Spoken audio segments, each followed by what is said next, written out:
Hey guys, Archie Luxury. I made a mistake there, and we have corrected it accordingly. The I accidentally showed someone's phone number, and I've now ended that stream and starting a new one. So just a mistake was done there. Look, guys, I want to come on here and talk to you guys and say that the community itself, I've got to be honest with you, I really want to make sure that you understand a lot of people who contribute to the programs, it is very hard and stressful. It is uh it is a very tricky thing. Um just very quickly there, we've got a super chat that's come in. Thank you. If I missed a super chat, please come here. Arch, you missed my super chat. It was the Super Ocean Heritage 2. Even prefer that over the Kermit. It was my first luxury watch, so holds a special place for me. What are your thoughts on the Heritage 2?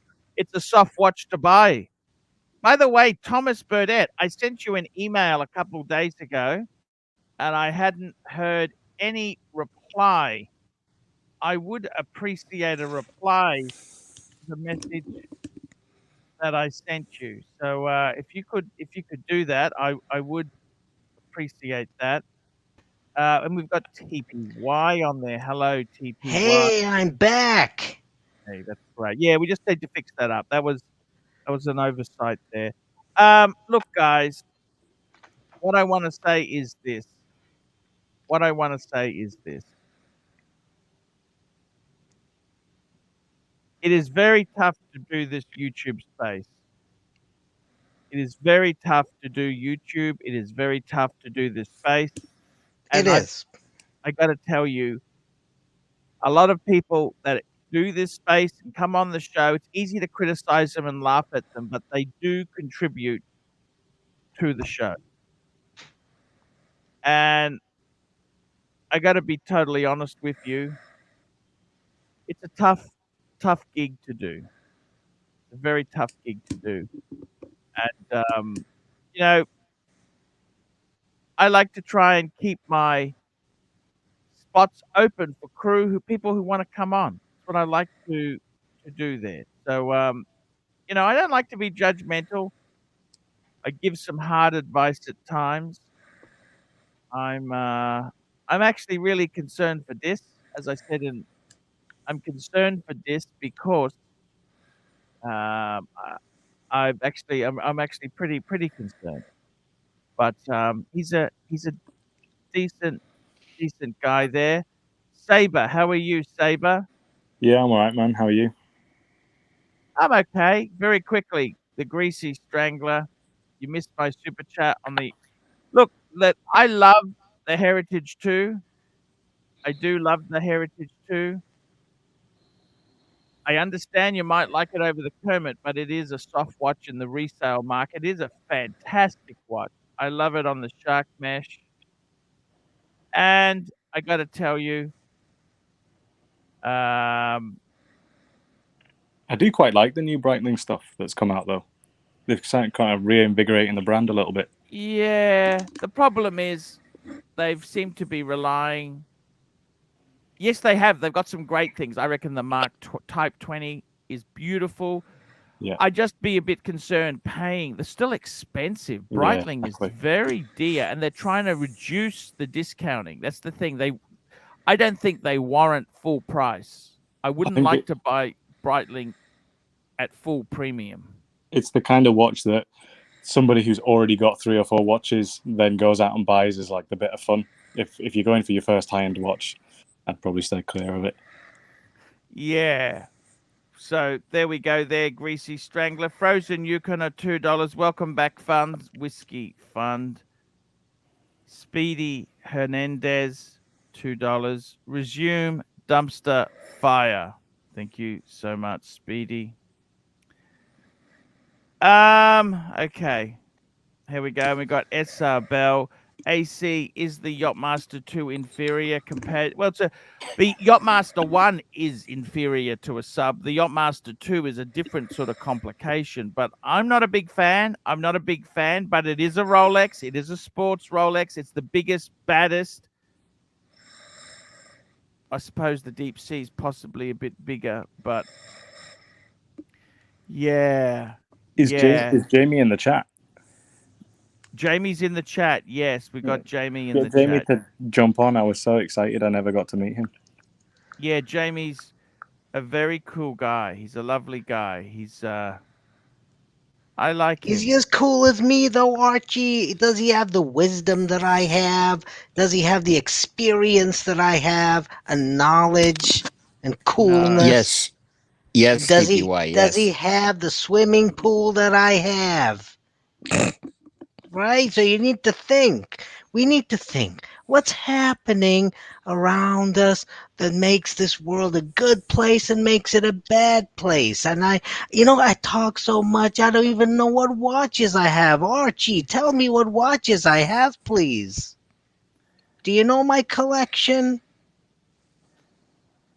No, but that's okay. That's okay. It's okay. It's okay. It's okay. Saber, that's not good enough. You need to know what my collection is because I'm in love with me and my voice, and you should be too. Yeah, Paul, what's up? Saber, you've tell me about yourself. What can we learn from you, Saber? Tell me. Right, okay. Whereabouts in England are you? Right, so I don't live in England at the minute, but I'm originally from Manchester, so kind of close to where Showcase is from. But yes. yeah, I've only recently been into watches, a couple of years. Like I said, I've only ever bought one high-end watch, and that was an Explorer, and I gave that to my dad for his birthday. But 36 or 39? 36. My dad's got quite a small wrist. Hello, how are you? Oh, Jesus. Come on. What are we doing here? Who, me? Hey. Yeah. I'd like to be friends with you. I'd like to be Arch, friends with you. Arch, come on. You cross lines, right? Here's the thing that I dislike, all right? You cross lines that you blatantly shouldn't cross, okay? And then you play this victim card, Arch, and you know what you were doing right there. You know perfectly what you were doing. And you know you shouldn't have done that. No, I apologize to you. I tell you this honestly, I made a mistake. No, you didn't make a mistake. Don't act like you made a mistake. You weren't making a mistake. I made a fucking mistake. You know exactly what you were doing. I made a mistake. I apologize to you, and I said to you, you came on here. I didn't just ignore you. Come on. You want to come on? Come on. And I will apologize to your face. I made a mistake, and I tell you what, now that you're here, can we bury the hatchet? Bury the hatchet. 100%. 100%. Are you being serious? You're here? Right, I am fucking serious. I am very serious. I'm turning 50 soon. I got a year to go. I don't want to have fucking enemies and fights. And you know what? I've been concerned with this. You've been concerned with this. So if you're so concerned with this, why are you out there doxing my number, Arch, and another viewer's number? So if you're so concerned with this, here's the thing. You act like this victim, right? Like, oh, guys, I just want to be friends. I'm turning 50, you know. I don't want any more fighting. I don't want any more I do want know you what's back. going on, Archie. I'd like you back. I'd like you back. You know what you want? You want me on for a birthday stream so you can do a reunion show. So you can pull in a bunch of super chats. You're not fooling anybody. You wouldn't like me back. I don't want to be fighting with you. I don't want to be fighting with you. I'm old. Really? You understand that? So doxing my phone number isn't going to fight with me? Are you joking with me right now? Are you kidding? So you're going to come and tell me that you didn't blatantly just share my phone number with hundreds of people, and you're going to expect... I apologize. You apologize. What can I do to fix this? My goodness. If there was any ounce of sincerity, maybe I'd fucking believe it for once. Well, how can I fix this with you? I apologize strongly. I really do apologize. You apologize. Oh, really? Yes. You fucking apologize. For what? Do you even know what you did wrong? Do you know what you did wrong? What did you... Please, tell me what you did wrong, because I don't think when you apologize, you actually know what you do wrong. I apologize. I didn't check it before I pressed the button. But you didn't check it. You didn't check... Are you... Archie, you shared the message with JJ. Don't fucking come and tell me you didn't know what the fuck was on that message. You read it out yourself. You knew perfectly what the fuck was on that message. Okay, And then well, what do you go and do? let me ask You you pull this. this bullshit Let story. me ask you this. This is Archie. Let me Yeah, how ask about we you this. post? Good idea, Joseph. How Well, about I post your phone Okay, number to you everybody? do that then. Yeah, Please how about I do that? do that. You Like can do that. seriously, Arch. Okay, What is that's this the fair, level cool. that we're? No, I'm not going to do that because I'm not going to stoop to your level. Well, look, is this? I just want to know: is this the level that we're at now? This is the level that we're at. I tell you this now, right? Is this the game that you want to start playing? What's next? Well, look, you're let me ask you this. You're going to If share I my was private trying- address? Is if that I what didn't- comes next? If I didn't want to apologize to you, I would have just. Okay, so let me ask you, because you keep apologizing. I made what a did you mistake. do wrong? What did you do wrong? Okay. Please tell me, because I don't think you even know what you did wrong. Okay, well, look, let's just clarify this. Okay, what I did Yeah. wrong was I posted a image that I had without removing your number, and I deeply apologize for that. Right. Now, come on, let's fix this up then. If I wanted to be an arsehole, I'd just ignore it, delete. I'd block you and do this and that. I made a No, mistake. I just want to know if this I is the deleted level the stream that you want to immediately. that you Do you want to realize that? You Do deleted you realize it. that? I Oh, yeah. deleted the stream You deleted immediately. it immediately, right? Okay, right well, after all the damage is done, just like how you shared yesterday, right? You had no reason to even bring up JJ's lawsuit. You do this, okay, on purpose. You know why? Because you want to send your viewers down a rabbit hole. And then this way they can go out and seek out the information themselves. You're here now. See, this way you have possible deniability. This way your hands are clean. You just give them the push that they need, right? This way they have what they need, and then they can go out and do things on their own. See, this bullshit. This is textbook narcissism, right? I guarantee. I ask you right now, what did you do wrong? You don't even know what you did wrong. You never know what you do wrong. You know why? Because in your mind, you don't do anything wrong. I deleted the stream immediately. Oh, I made a mistake. Only because people in the chat were telling you to delete the stream, not because you wanted to do it of your own volition. Jamie said that. Have some balls and at least admit it. Yeah, Jamie's the one who told you. It wasn't even out of your own volition. Okay, well, let me say this to you. I honestly, if I wanted to be an asshole, I wouldn't get you on to apologize. I got you on to apologize. This is not scripted stuff. I made a mistake. I'm happy to face my demons. I invited you on to apologize. Let me say this to you again. I am very, very sorry.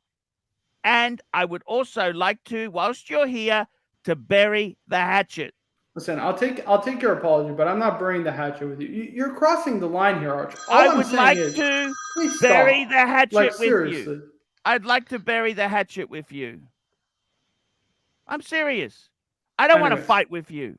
Yeah, well, I don't want my private number being exposed to hundreds of people. I apologize. I deleted and I don't want other people's information. Arch, you shouldn't be out here sharing other people's information.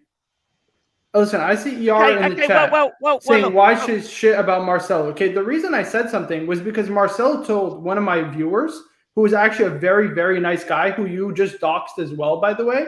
He told him to fuck off and was saying nasty shit about him. So I'm going to stand up for the people who've been there to support me, not somebody who comes on these channels, right, just to promote himself and is actually quite disrespectful to people and then disrespects my viewers. That's why I went off on Marcelo. That's the only reason why. That's the only reason why I said that. Because honestly speaking, otherwise I have no problem with Marcelo. Listen, he doesn't come on my stream. I have nothing to do with Marcelo. But for him to disrespect another viewer, it wasn't behind his back. He was in the chat. That's why I tagged him at Marcelo. I literally tagged him at Marcelo because he was in the chat before. Where Marcelo comes, that's his own business. Just as long as he doesn't do it live on the internet, I'm fine. And I'm out. Please, you got to stop this. You got to stop sharing this private information to people. It's not right, Arch. Look, seriously. I apologize. I made a mistake. I made a fuck up. I didn't check it. Right. I'll be honest with you. I'm worried about what's his name. Whether you believe it or not, it's your choice. Right. This has nothing to do with this, though. This has nothing to do with this. I immediately ended the stream, deleted it. Okay, that's what I did. Whether you believe me or not, and now that you're here, I gave you the chance to come on. I wanted to apologize. I am very sorry. And I want to ask you, whilst you're here, can we bury the hatchet? Why don't you stay for a while? Just stay here nicely for a while. Come on. No harm. No harm. No harm at all. You're joking, right? No, I'm not fucking joking. I'd like you. Listen, Arch, you know, I would say like this, you to okay? stay for a while. Can you stay Can I for a just say while? something real quick? Because I have some pretty incredible opportunities lined up, and I never even got to share with the one person who actually probably helped me get it, right? Because this is where it all started. It all started on this stream. And the way that you have treated me, that you've bullied me with Bear, with everybody else, smear my name, because Bear paints a very one-sided picture, and you know that to be true as well. The way that you've tried to basically go out of your way to hurt me, and then you want me to sit on here and act like I'm your friend. Come on, Arch. You've crossed a lot of lines. And you've crossed a lot of lines. I had to block you, Arch, because you wouldn't stop. I mean, seriously. I had to literally block you on WhatsApp, which is not normal because I considered you a friend at one point. I genuinely did, and I looked up to you. I looked up to you for watch advice. I looked up for you on YouTube. I thought you were a person that I can actually look up to and, to be able to talk to and be able to seek out professional advice. And you know what? I got to be honest with you, Arch. It's been pretty fucking sad. It's been actually not pretty sad. It's been really sad. Really sad. So, to sit here and be your friend and just fake and act after the lines that have been crossed, especially tonight, that I had to jump on the stream to tell you, please stop sharing private information because you're crossing the line now. I'd already deleted it and removed it, and I gave you the chance. I wanted to publicly apologize to you. By the way, you have some super chats from Brian Christenberg that you should. Okay, Absolute Ball, $2. Marcelo is a good dude. Yes, indeed he is. He's a reasonable guy there. We've got a $50 super chat. Brian Christopher, the leads. He stole the leads. Okay, let's just leave that at the moment. Brian, funny. Very this funny, feels like couples counseling. Anyhow, the thing is, let me say this to you. I really do want to be friends with you. I don't want to be fighting with you. I'd love for you to stay for 20 minutes, an hour. Doc's here. No, I don't want to, Arch. I wanted to come on here to confront you because this isn't right, Arch. Like, if this is the level, it's totally wrong. Right. What can I do to make it right for you? Nothing. You apologize and let's move on. But Arch, I'm sorry. I don't want to stay on the stream. So I hope my message is clear, and I hope ultimately you'll stop sharing people's private information because it's not right, Arch. It's really not right. I apologize to you. Okay. Take care. And hey, hopefully we can do something in the future. Yep, I had to eat the shit sandwich. I'm sorry, guys. I fucked up. I think he had every right to have a go at me. I got to say it. I got to call a spade as it is. Doc, you're there? Doc. Yes, I'm here. Don't understand I think he had every right to have a go at me, okay? Well, I guess there's no point to reiterating how you screwed up, right? Yeah, I don't want to keep glossing over it, but I fucked up, and I think I got to take it. It was my fault. I'm assuming it wasn't intentional. No. Well, fuck. Do you think I like apologizing to people with my ego? You for real, Doc? Not normally. Yeah. You think I like that? In all fairness, I think it was obvious that it was a genuine mistake. So I think that's fine. You're fine on that count. You apologized. He got angry. Yeah, it was understandable, but I think it is wrong. Okay, I gotta say that. I just want to say, Archie, the good thing is that he accepted your apology, so that shows that Marco. Hang on, Mark. You were telling him to carry on the stream when the thingy. I think you. I didn't know what was happening. I'm driving the car, bro. I didn't know what's happening. Yeah. Well, don't drive and chat then. That's dangerous. Yeah, I park now. Brian, the Fiker on the shrink, the Fiker. He called me a Fiker on there yesterday. He doesn't even know me. Yeah, we got a lot of bullies over here. Look, I got to tell you this. Couples counseling, this feels like couples counseling. At least it's always a good start when both of you will see the counselor. Remember that. There'd be no community without you, Archie. There'd be no watches without you. There'd be no Rolex without you. There'd be no Patek without you. Neo, $5. What the fuck, Arch? You had one of your arch enemies on the stream and you conducted a soft... Well, man, it's my fault. I fucked up. There's no... Where are the hard-hitting questions? Don't be soft. No. Neo, when you fuck up, you fuck up. You got to eat the shit sandwich. So... I think, Archie, that Marco was very kind. I must say that I didn't know what was going on, Yeah. but I mean, for him to come on, it was I must say he was a gentleman. He told you, hey, what you doing? And yeah. Yeah. No. Apparently, the rancher wants the link according to the chat. I don't know if that's something you want to do. Well, we'll invite anybody on today. You're a risk taker today, huh? To Alexander, I'm a United fan. There you go. I got to be honest with you. I'm trying to be more open to everybody.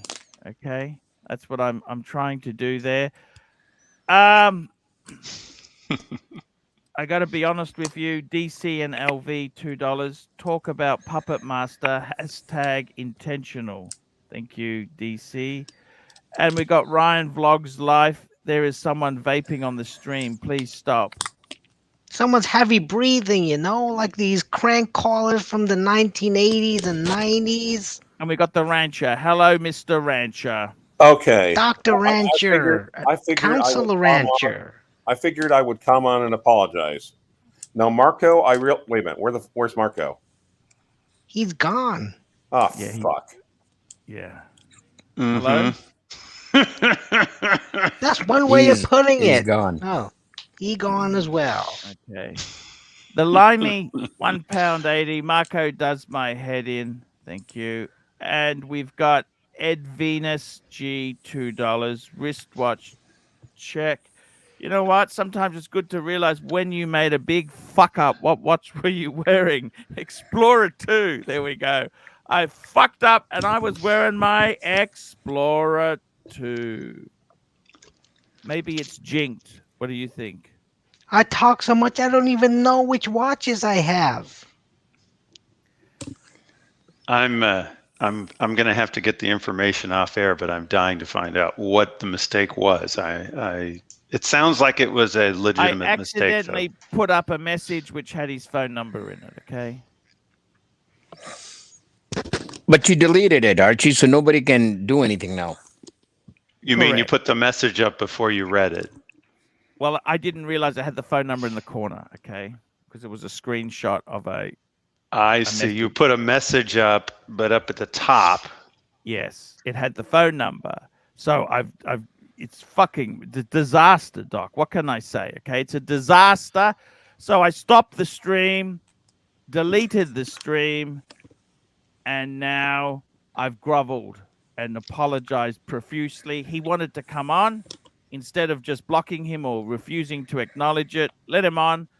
Let him blow his top at me, which, to be quite frank, I think he was pretty nice about it.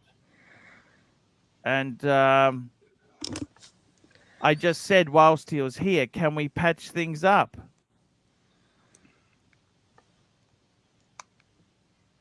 Is that okay?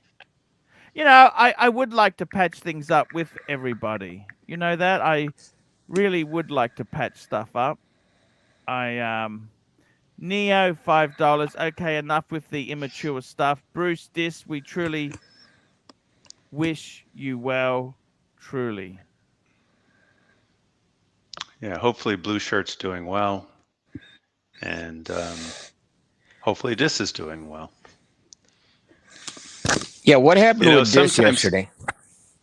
Well, sometimes, not to say we know exactly what's going on, but sometimes when you get, when you buy marijuana and drugs like that from folks, sometimes it can be laced with funny things. It's legal. I think it's legal in Israel, but it's not even illegal.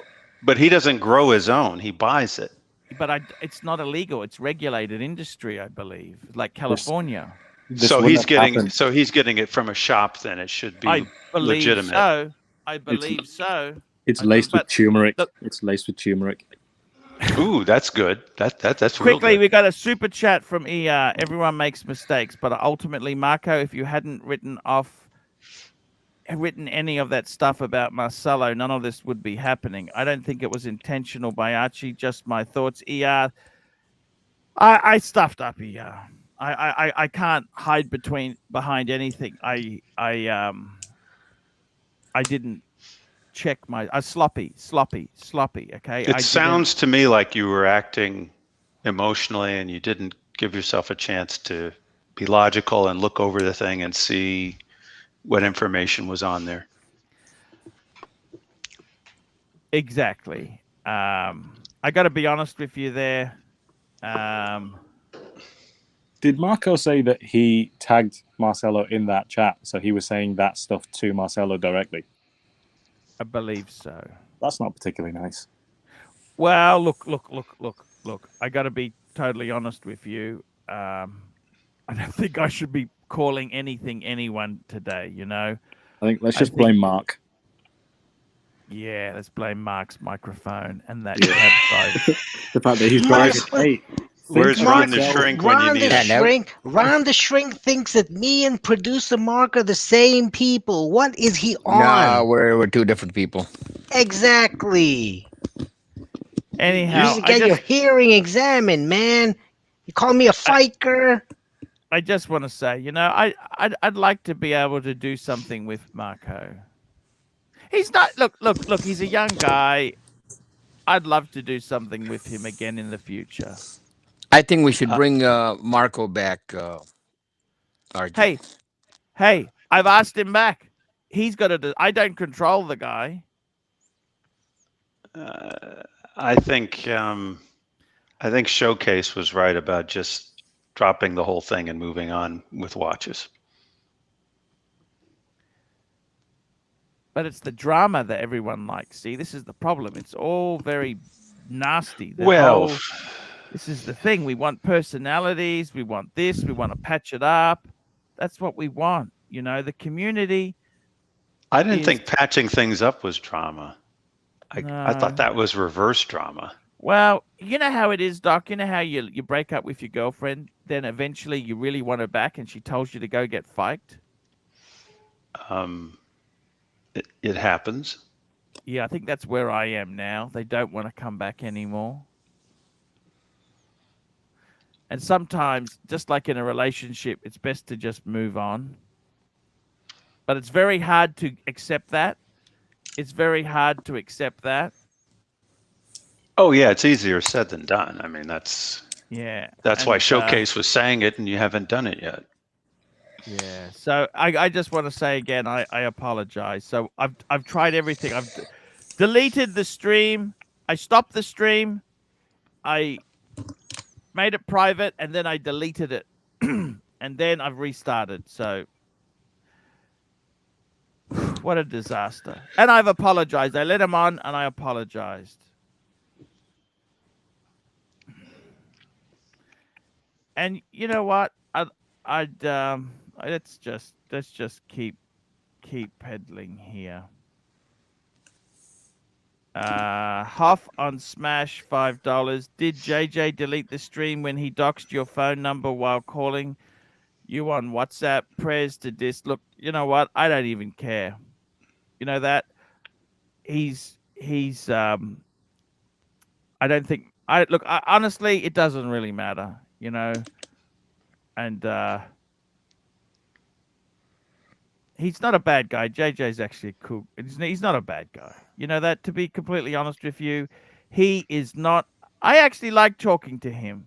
He called me a taxi driver when he says that I was telling people on the internet that I have driven taxi cabs. You've never done taxi, have you, TPW? Well, people are trying to make out that I have, like Toyota Mo and other people like that, and I said that I clearly have not driven a taxi before. Yeah. I'm sorry, I should. Hey, Doc, how's it going, man? It's going okay. He's good, isn't he? I gotta hand it to him. You like my swimming pool? I gotta tell you guys, it's never dull I like here. my voice more than I like my pool.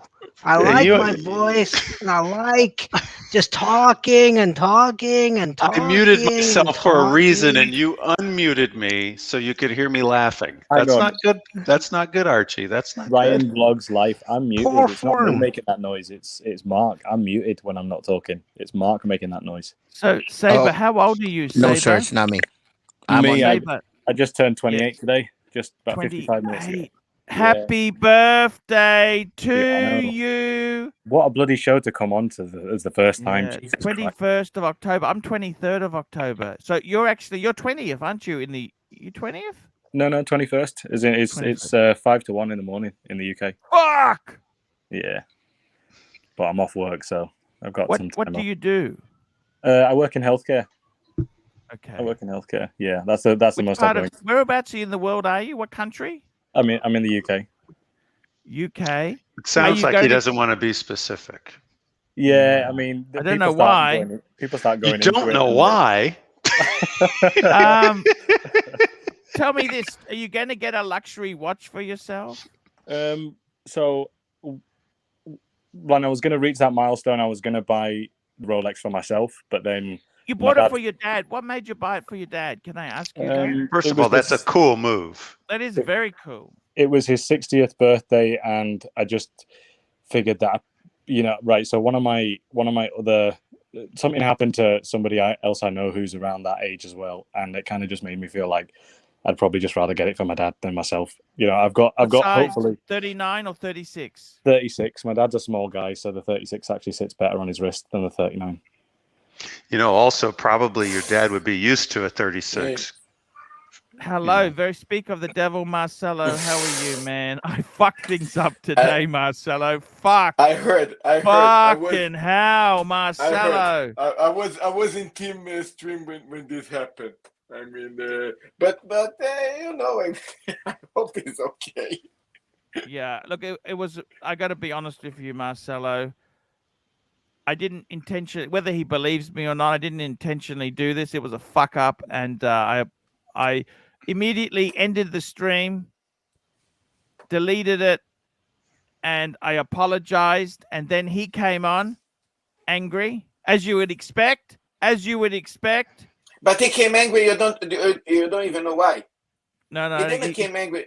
I tell you why. He came angry because he also want to protect his own space with how we call it with the super donors. That's all. Simple as that. Yeah. Simple as that. It's very manipulative and very selfish and very look. I mean, I can say a lot of bad things, even so that I never said one bad thing about him ever in public, and I never humiliate him in public. So this is very nasty for somebody half of my age to do something like that to me, and I feel extraordinarily angry and upset with what he did. Whoever and look, I mean, maybe you might accept him one day, or let's say like him, how we say, for politics reasons, to bring him in the stream, and you guys might do something together. It's fine. I don't care. But personally, I have a person. You know what? I'm going to say like this: I will forgive if one day you will ask for forgiveness, like basically like you did in public. Then I will forgive him. But until he doesn't do this, I don't care about him, including JJ. And apropos JJ, how is the taxi driver there? Yeah, Marcelo. I predict that Marco's gonna come on again and start confronting you, Marcelo. You watch. Oh God, I really hope he doesn't. Don't worry. It will come. It will come in another stream soon. Yeah, I gotta tell you, Mike the Snake there. He actually takes some antidepressants, which apparently works very bad with the weed. That's the problem.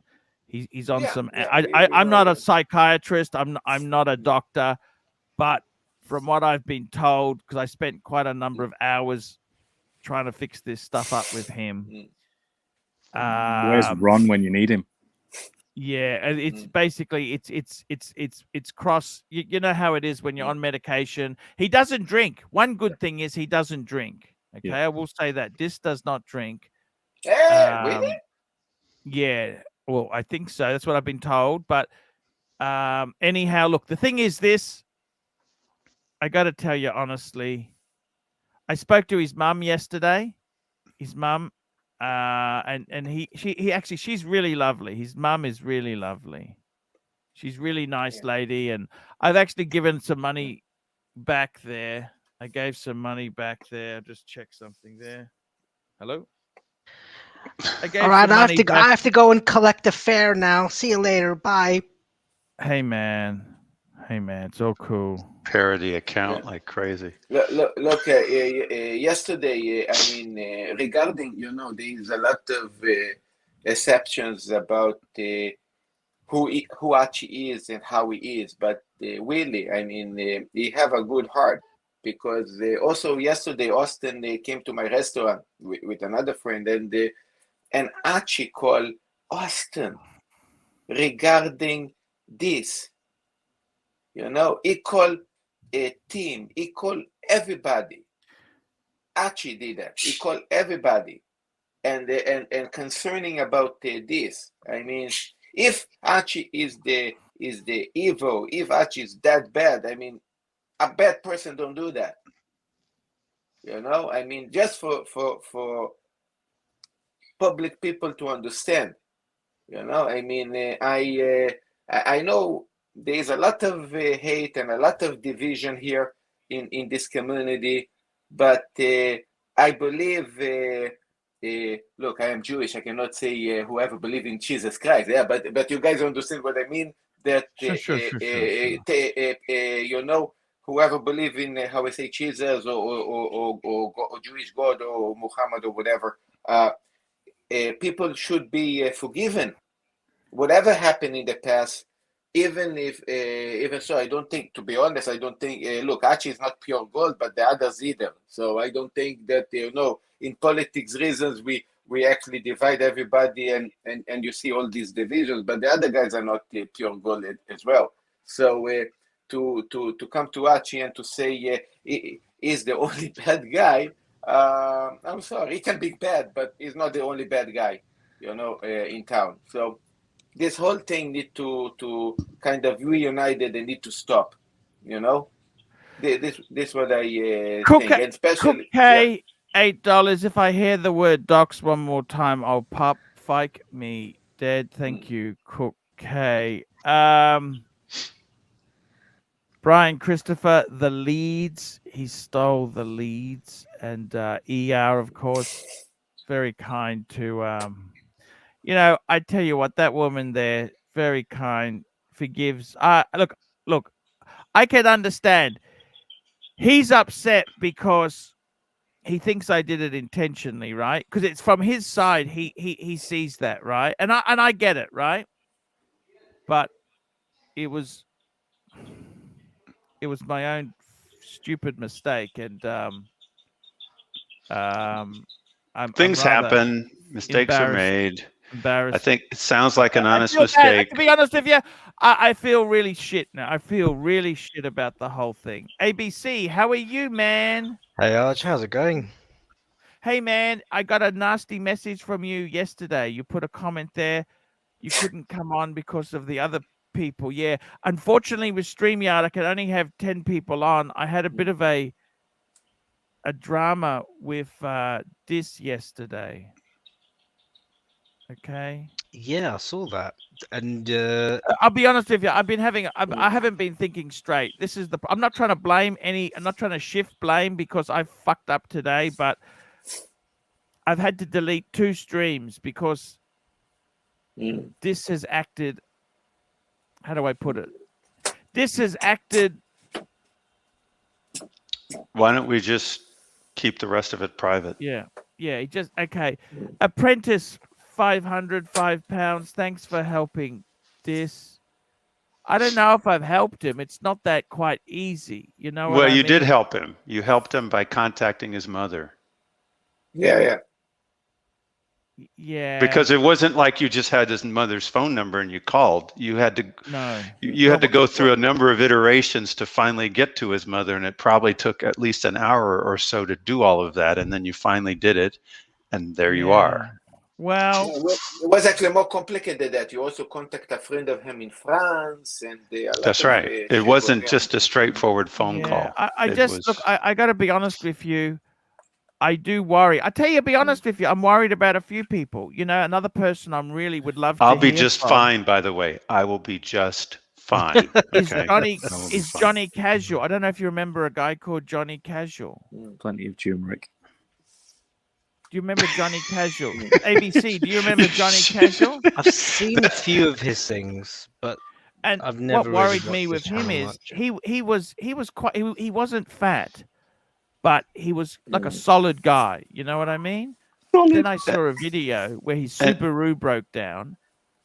He got divorced, and he's so thin. Like, I mean, I'm talking sickly thin, and he just sounded terrible. And I'd love to reach out to Johnny Casual and see, are you okay, mate? Because he was actually a very decent sort of guy. Do you know his friends? How old is No, he? I spoke to, last time I spoke to somebody was Don Haynes. I said, Don, because remember I had Simon. Remember Simon came on. You know, Simon Crane. Right. And I said, Simon, do you remember Johnny Casual? Because I said to him, do you have a contact? Maybe I want to know if he's okay. But I think he's gone down badly. It's not always a Hollywood ending in this world. You understand that? Was Don's friend Matt friends with Donnie Casual? I've asked that. No, I don't think he is. He doesn't. I asked Matt. I asked Matty. I asked Matty before. Matty said he doesn't really know him. That's the only way you're going to probably get through is to find someone who's friends with him I and know. has his info. I've sent emails to him. He doesn't respond. I just Mike the Snake $5. Arch, I'm in the waiting room. Just waiting to confirm that my attempts to get on the stream are successful. No, I can't see you sorry, you're in the wrong waiting room. Sorry. That's right. Boy. He's probably in the one that got deleted. Sorry, yes. Yeah, that's the different waiting room. Yeah. Post them the right link. Yeah, just posting it again now. Yeah, you're in the wrong one. Sorry, that's my own fault because ER, that's right, Doc. People really don't know the kindness in Archie's heart. This is all an act. But he is a wonderful human being. Just not tell anyone, ER. Let's just keep that quiet. Yeah, we want to keep it quiet. There is a difference between Archie Luxury and Paul Pluta. I got to tell you guys, seriously, do you think I should stop doing YouTube as much as I am? Well, I don't think. No, I think not. You mean every This day? is your business.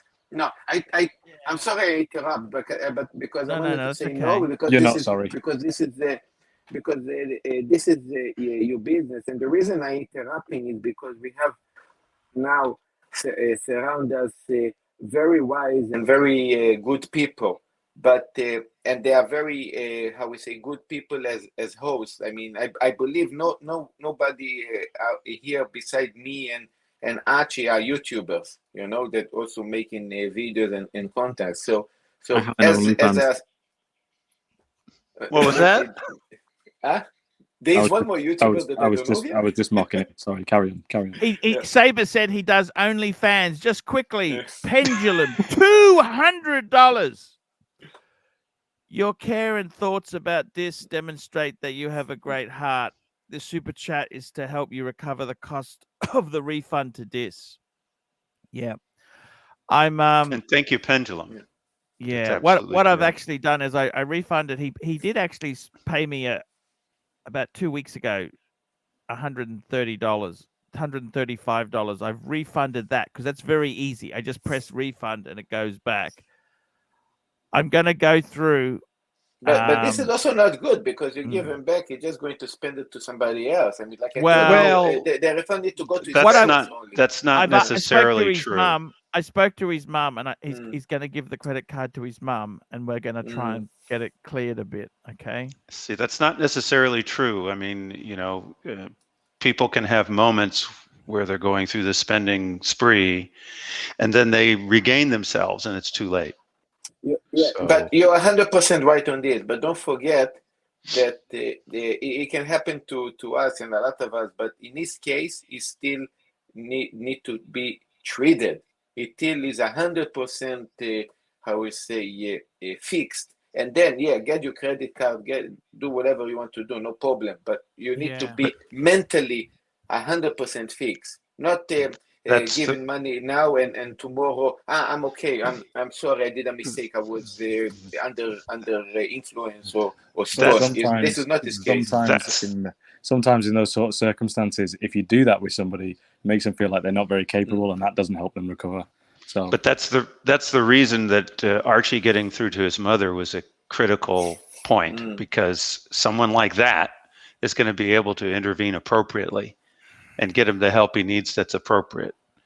So exactly. Even though it probably took hours for him to finally get through to his mother, that was important to do. But by the way, I want to take advantage of this opportunity and to say regarding Archie, that it seems to me the only one that return money to this. I want to refer to the other guys that I know make super chats like JJ and Marco, that I pretty much believe that this gave them also a lot of money.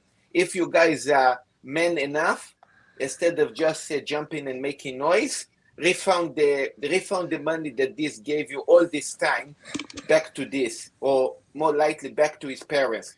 I want to see you guys have the if you guys are good the way you guys describe, return all the money that he actually gave you guys in super chats, and don't play around, and you have the history. Return all the money back to this, because that person is a sick person and he need help. And what he did, he did it because he is under a sick influence and he doesn't have a lot of money. And like I told also Archie, in Israel is a tough life and he doesn't have a lot of money. So if you guys really take care about this the way Archie do, let's say Archie play a game, Archie don't really care. Okay, if you guys are the real friends, return the money to this the same way like Archie did.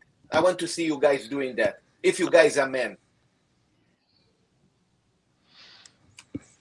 Well said. Well said. I like that. Well said, Marcelo. That was intense.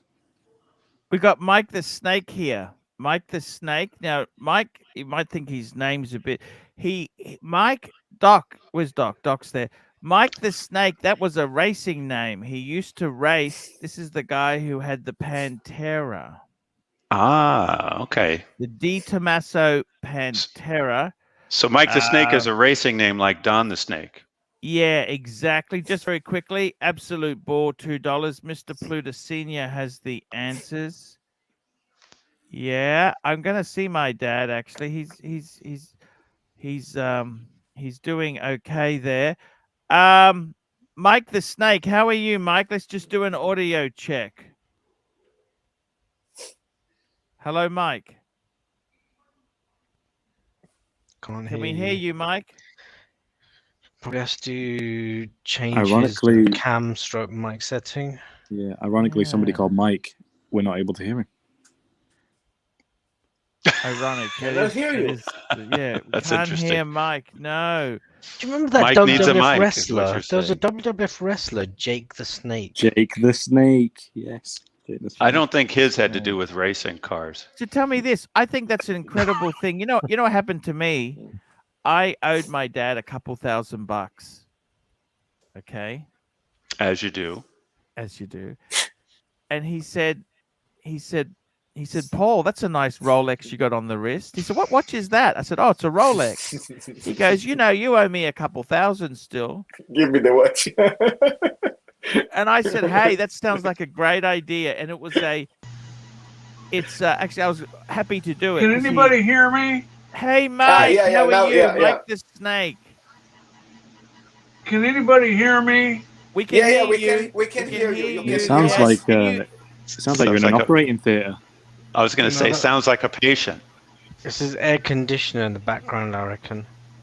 Ah. The fan of the AC. An ECG. Can you hear us, Mike? I can hear you, but I'm having an echo issue. Oh, that's because you've got the program running in the background. You've got to turn the program off and just use the StreamYard. Okay. That's the reason. Let me try to do that. Okay. Saber, that's a really cool thing. You gave your dad a watch. That's the ultimate cool, I'd say. So my dad he kind of took mine because I owed him some money. I don't know if it's the Let same me try to do coolness. that. Thank you. I mean, the thing is, my dad's sort of one of those guys that he's earned decent money, but he never really spent on himself.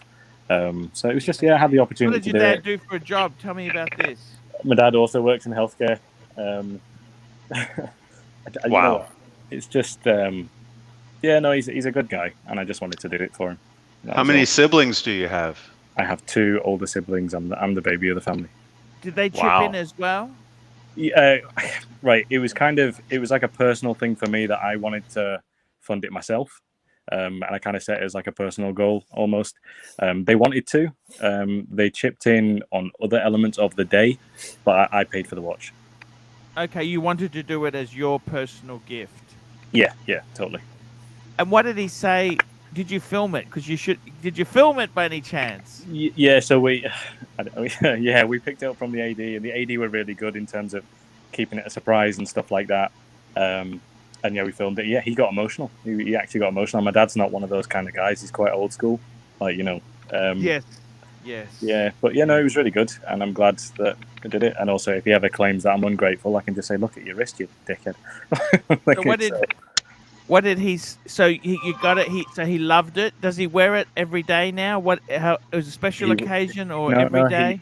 He wears it every day. At first, he said, "Oh, I kind of want to keep it in the box and keep it safe." But I said, "Listen, Dad, because he's into cameras as well, and he wanted maybe a camera, but I figured that cameras get obsolete." What sort of camera is he into? He's a Nikon guy. I'm not really into. He's a Nikon guy. Yeah, now you've hit the soft spot there for Archie. Yeah. But the thing is, it was a case of if I bought him a camera, at some point it's going to become obsolete or something like that. You know what you do with a camera? Take pictures. Yeah, I was going to say take pictures. Like he's into DSLR, right? Yeah, he is. Yeah. You'd buy him glass, the lenses. The lenses, yeah. The lenses, because the thing about, let me just get this super chat here. Neo, $5. I just did a meta-analysis of your live stream, and so far this week, you've only talked watches for 6 minutes. Oh, classic. And the scariest part, that Neo understands what a meta-analysis is, so we know we have to be a little careful around Neo. Yeah. Let me say this to you. I got to tell you, Nikon's, the glass actually that'll last. With Nikons, I have glass, that's the lenses, which were from the SLR cameras from the 70s and 80s. Those lenses, some of my favorite lenses are the older lenses. Let me just tell you this. I bought a lens for myself. I bought a 20 mil lens because normally on a full frame camera, the smallest size is 24. That's on a kit lens, 24 to 55, 24 to 85. So a 20, what that means is you will get more in the shot. So a 20 mil lens, you would use that. That's a great lens to take photos of a house, some landscapes, and also where it's fantastic is in real estate, because they could take photos of the bedroom and they get the whole bedroom in. So I didn't know Archie is into cameras. Yeah. You into cameras? Me? Yeah. Okay, I'm going to say that I basically betray you and betray my father because you're a Canon my father man. is also my father is also a Nikon. But in Canon, I don't know if you know, I have the 5D SR. Okay. Got what you. So did I do? How does that compare to the Mark III, the expensive. 5D Mark III? 5D Mark III? It's all Saber's fault. He brought up the camera. Oh, sorry. I shouldn't have said that. I should have said he was into balloons or something. That would have been better. And I bought it with the battery extension and the whole thing. How many lenses have you got? How many lenses? Quite a lot. I have from Canon. My favorite lens is the 85 1.2. Oh, portrait lens! I love it because I use it for the shop. For the shop, it was amazing. And then I brought the what aperture is it? 1.8? 1.8? What? No, it's 1.2. Fuck, that's expensive. It's amazing. Yeah. Bokeh. And then I brought lately a Sigma, just because they call it the monster bokeh. I'm going to show you soon the camera. Yes. You have a lens. He actually 105, and the lens looks so huge. It's actually 1.4. Do you take pictures of the bird? No, it's actually funny. No, I wasn't even mocking you. Like, surely that's a great subject to take pictures of. I did it so much. I was using a lot for the restaurant because I was taking pictures of bottles of wine and food and things like that. None for the bird. No. But it was funny because we have the magazines that sometimes come to my shop, and also they came. Man. So wait, Archie, I'm going to show you something. Next week on Archie Photography. Yeah, I hope people not going to monetize the channel thinking that this is a weapon, because it definitely look like a weapon. Is a bazooka, this thing. Is it the really long, thin one? Just out of interest there. So this lens here, this is actually one of the old, this is an old 80s lens, okay? Because look at that. It's a 20 mil, it's a 2.8. So this here, that's a 2.8 aperture, but it's all metal. It's a chunky monkey, and it's also, you can put this on the f-stop. You can manually set on the camera. I might regret asking this question. Archie, but hang on, Marcelo, please. Like, I'm genuinely asking a question here. So you said that lens was from the 80s, but obviously the body is new. So do they all have the same fitment, or did you have to get like an adapter for like an updated? No, this is the beautiful thing with Nikon. If it was Canon, they don't work. Sons of bitches. Okay, the analog cameras don't work on the digital. They just don't work. But because what happened is it's the fitment. But on Nikon, you can use from the first SLR up to now. You can actually, now the thing is, it depends what Nikon you got. So this one here, this is a D750. So what happens is on some of the Nikons, the mid-range ones, the new cameras are called G lenses. The new lenses are G, which means they've got a motor, which see, the motor for the lenses is actually in the camera. So this is like a D lens. A G, you've got to have a camera which supports G lenses. Otherwise, you've got to manually focus. But let me understand it. They might have an OG also. You can use an G older lens. Gelding. It's like gelding. It's had its balls removed. Nice. Oh wow, that's so that's 105 mil, is it? This is 105. Tell me, I hope the channel not going to be demonetized. Do you do nude photography at all? Are you getting lens envy? No, I have. Well, I mean, this thing. You know what? I have some shootings that I needed to when we went to Kyoto, and I sincerely thought about taking this camera, and you probably saw the bag, and then I took the phone because my wife looked at me and said, "Screw you! I mean, there is no way I carry your gear. I mean, because it is starting to be like close to over 10 kilo. Because I thought about taking how much? How much is that lens, Marcelo? How much is that lens? In money? Yeah. Yes. No, cheese. No, actually, in money is actually cheap because this is, I mean, it's cheap. I mean, Sigma is actually cheap. So it's about, I think, $2,000 or less than $2,000 for the lens. Well, that's not cheap. They really, because that's a prime lens. Is that right? It's a 105 prime lens. So prime lens means a zoom lens means it changes between certain ranges, but a prime lens, there's no zoom. It doesn't zoom in. That's it. It's fixed. It's a fixed focal length. Okay. There are people in the chat asking if we can talk about cars now. Yeah. Where's Snake? The size of the lens. Snake? How you use it. But Archie, my most expensive lens is the Canon 24-11. It's a super wide lens. If I show you that lens, it's a monster. It's a monster. Wow. And you do for you straight. He actually 11 to 24. Yeah. You know, I got a friend of mine. Listen to this. I got a friend of mine. He's got an 8mm lens. Yeah, but this is already fisheye. You shouldn't make fun of that, though. I'm telling you, 11, not fisheye. This is what is amazing. You And can't that lens help being costs that way. $5,000. It's $5,000 lens. Yes. $5,000. Yes, Doc, I believe Doc. it. Excuse me. Do you have many macro lenses? We may have to talk on the Not side. yet. Not yet. I thought about it. Sorry, let's get back to the... Wait, can I just ask a question? Sure. Yeah, sure. Doc, so do you have an E46 M3? Do I have a what? Do you have an E46 M3? Yes, he does. I do. Right, cool. What color? It's black. Sapphire, black. Yes. Nice. The red ones are faster, by the way. Yeah, no, that's kind of entry of my. The red ones always seem faster because you get stopped by the cops most. But you know, the funny thing is the convertible M3 E46 was more expensive, but as a collectible, they prefer the coupes. I love the coupe. But Mr. Saber there was saying some more things about. No, I was just saying that's kind of the M3 of my childhood because I was born in '93. Oh, that'd be an E46.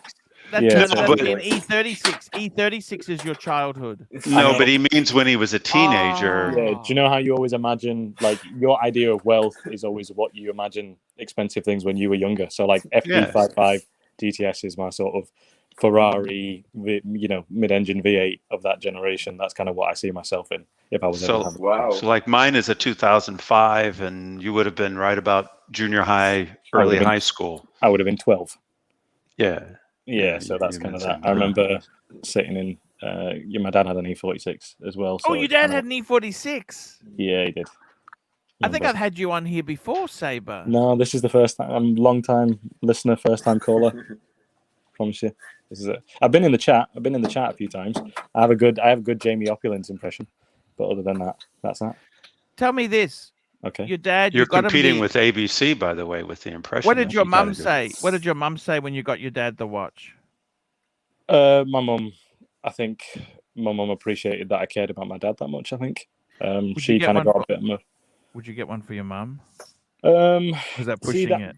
No, I would, but the thing is, I don't think she's my not mum a watch would appreciate person. it. Yeah, she wouldn't appreciate it as much. I think if I was going to get my mum something, I'd probably like pay for a holiday or something for the two of them. I think she'd maybe like that a bit more because she doesn't. I mean, there's like jewelry and stuff like that, but I don't know enough about that stuff to get something that she would really like. Whereas I know if I paid for like a cruise or something, then that would be different. Sometimes moms like things like earrings.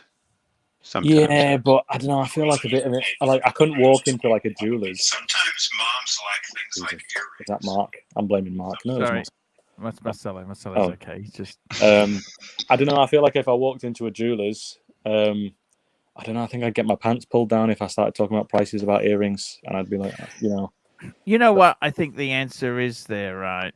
Don't take this the wrong way, right? No, go for it. Uh-oh. Oh no! Here we go. I'm going to get my soul red. Yeah. Something happened here. Because what I was going to say is this: seriously with jewelry and that, it's a very tough game, right? But probably the best thing you can do is you have a budget in mind, right? Yeah, probably about $5,000. Okay, that's UK. $5,000 UK. The thing is this, okay, it depends what she really likes. Okay, you got to really, I mean, as you said there, if jewelry is not her thing, it is or it isn't, right? I would probably say, I've come full circle on this. Let me just say this to you. I think you're better off to buy a branded jewelry. Like Cartier. Like Cartier or Tiffany or Van Cleef and Arpels. Right. Because, let me say this, it's shit value. Like you look at it and think, fuck, that was £2,000. Yeah. However, it'll basically hold 70 cents in the dollar. Okay. Because of the brand name, right? The other thing is too, by buying Cartier, like say Cartier, I don't have much. I'm not a wealthy guy there. But the thing is, if you buy there are some fakes. If you buy it new, the best thing is this: if you want them, look, it's up to you what you do. I mean, fuck me dead. Who am I to tell you how you continue? It's damn expensive. I appreciate it's damn expensive. It's ridiculous. But the thing is, you can get a nice pair of earrings, gold earrings, for about $3,500. What's that? That's under two right. pounds. Okay. So they're not ridiculous. But the thing is this: look, it depends what your mum is. Some people like that. the best thing is to take her in and say, let's just have a look, just one day arrange it, and you go into the Cartier boutique or something like that. Say, what do you think of these? Let's have a look at these. Just go and have a bit of dreaming. Look at these. If they're too expensive, you steer it down, or say, look, what do you think of these? And you think, oh, what would you like? Da, da, da, da. And you say, well, let's just take it for you then. What do you think? That's what I would do, because part of the Cartier experience is actually going there and getting it. That's the thing. I mean, when it came to the Explorer, so obviously you did that so perfectly. You had it all. So this was a boutique, like they only sold Rolex, or they had multi-brands? No, it was big, like one of the big sort of main dealers in the UK that just happened to be there, and I just kind of popped in and had a conversation. But this was before the the lines were getting discontinued, so I had a feeling that it was. I mean, the 39 mil was already going to be a bit of a stretch on his wrist in terms of fitment. Oh, I see. But then I thought, oh crap, they're going to discontinue it and put it up to 41, like the OPs and stuff. But then when it went to 36, so I was kind of bricking myself, thinking, oh crap, I'm going to have to buy grey market 39, and it's going to be three. I mean, to be honest, at this stage in my life, it was a stretch for me financially. Of course, it's a lot of money. Rolexes are not cheap. There's no discount. So if I wasn't basically going to be able to get it from the AD, I wasn't going to be able to afford it, if I'm being completely honest. So it just worked out well. How much was it? It was 5,150. Shit, that's a lot of money. Yeah, I've basically been saving for this for like last 3.5 years, just putting, because I was going to buy it for myself. So you can buy a decent car for that. You know that in the UK. Well, I didn't change my car because I was buying this for my dad, so I kind of did that. Because I don't really need to drive as much as I potentially did. So I was like, it's fine. I can. And honestly, I'm sure your dad understood all of that. And that's part of the reason why he appreciated it so much that he cried a little bit. Yeah, it was quite strange to see him do that. But, it was just nice because, like I said, circumstances, what we've all been through in the last, 2 years, I just thought maybe I might not get another opportunity to do this for him or anybody. So it was, but now I've got to make it up to my mum now, because I can't do that for his 60th and be like, oh, by the way, mum, here's a card and some chocolates, Merry Christmas sort of thing. It'd be a bit stingy. So I need to kind of look out. Maybe you should get the other kids involved to come in and chip in for mum. Yeah, or they could pay for it. I'd be like, I did, Dad, you take care of mum. Maybe, I don't know. But maybe all of you could get the other brothers and siblings on and say, look, you don't have to put in an equal third, but if you put in a bit, let's just give a joint gift. I've got 4 years until my mum's 60th, but I don't know if I want to do something sooner, just because. So I don't really know. I don't think you need to. I mean, I think she understands. I'm sure she understands that the reason you did it is because it was a milestone birthday. Yeah. But no, it was great. It was one of the best days of my life. I'm really glad I could do it. And the best part, I was just going to say, the best part is there's no guarantees in life. So none of us know how long we're going to be here. And I know. I was actually remember saying the day that I went to pay for it, obviously before the big day where we collected it, I was just saying to the guy that I never imagined the first high-end watch, because other than I pretty much sold all of my half of my watches, and I've just got low-end stuff. So I was like, I didn't imagine the first high-end watch that I'd ever buy would be for somebody else. But yeah. Can I tell you what a friend of mine did? Now, this got hosed down by so many people, okay? Okay. He gave his dad a day date. Is he sad? Was it sad? No. Let me just explain it to you, okay? Okay, go on. I don't know if I should tell you this. Okay? No one's watching. It's fine. No one's watching. Okay, because he was... Okay, kind of... Okay. Oh, God. He gave his dad a day date. It was an 18238. That's a solid gold 36 mil president, right? Okay. And he said to his dad, look, it's your watch for life. Can you just sign a bit of paperwork? Oh, Jesus. Okay. Where it's the ownership of the watch is actually not with his dad, it's with the son. He said it's actually a lease deal. You have the watch for as long as you're alive. I will service it. He didn't kill his dad, did he, and take the watch back? No, but what he's saying is when he died, he wanted the watch back. He didn't want the other kids. Yeah, that's nice. I would never do that. Do you think that was Actually, a it bit does make off? sense. Yeah, I don't like that. I think that's kind of, like I'm buying it for you, but kind of me when you're dead. Like, no, don't do that. That's not very nice. It's kind what do you? It does make sense. Look, this is the. I mean, it I'm was a not lot trying more to- expensive than what I did, so I can imagine the finance. I mean, unless Because what under he just different basically said circumstances. is, he said, "Look, the other kids don't really like watches. I don't want it to go to the estate or the stepmom. I Yeah. want it to come to me. I want it to be my memento of my dad. That's why I'm partly spending so much money because Yeah. you got to. Okay, he said, "Look, I want the thing to come back to me when he's no longer here." Yeah. Yeah. No, yeah. Well, yeah, I suppose. I mean, do you know what the Oh, dad look at said? this. Anthony Napatana, Archie, we have COVID at the farm. Sent all the staff home. Holy shit. Holy shit. That's nasty. What My did God. the friend's dad say, Paul? Look, it all backfired because everyone's just said, because he pulled out this lease document, which he said, can you put this in where your wills are? Uh-huh. Because when you die, I want the fucking watch back. That's basically how it ended. It was supposed to be a nice gesture, Uh-huh. and it ended with, when you die, I want the fucking watch back. That's what he said to his brother. Yeah. When he dies, I want it just wasn't, it just ended really badly. Do you understand what I mean? Yeah. Like, well, that's the thing. Obviously, it's a morbid thought, but when it does come to that time, obviously there's 3 siblings. Whoever, my dad, who wants to leave it to, I don't really care, because it's not my property to make that decision with. I would like it back, but it's not. It doesn't matter. It's a bloody watch. I'd probably be more bothered about my dad being dead than anything other than that at the time.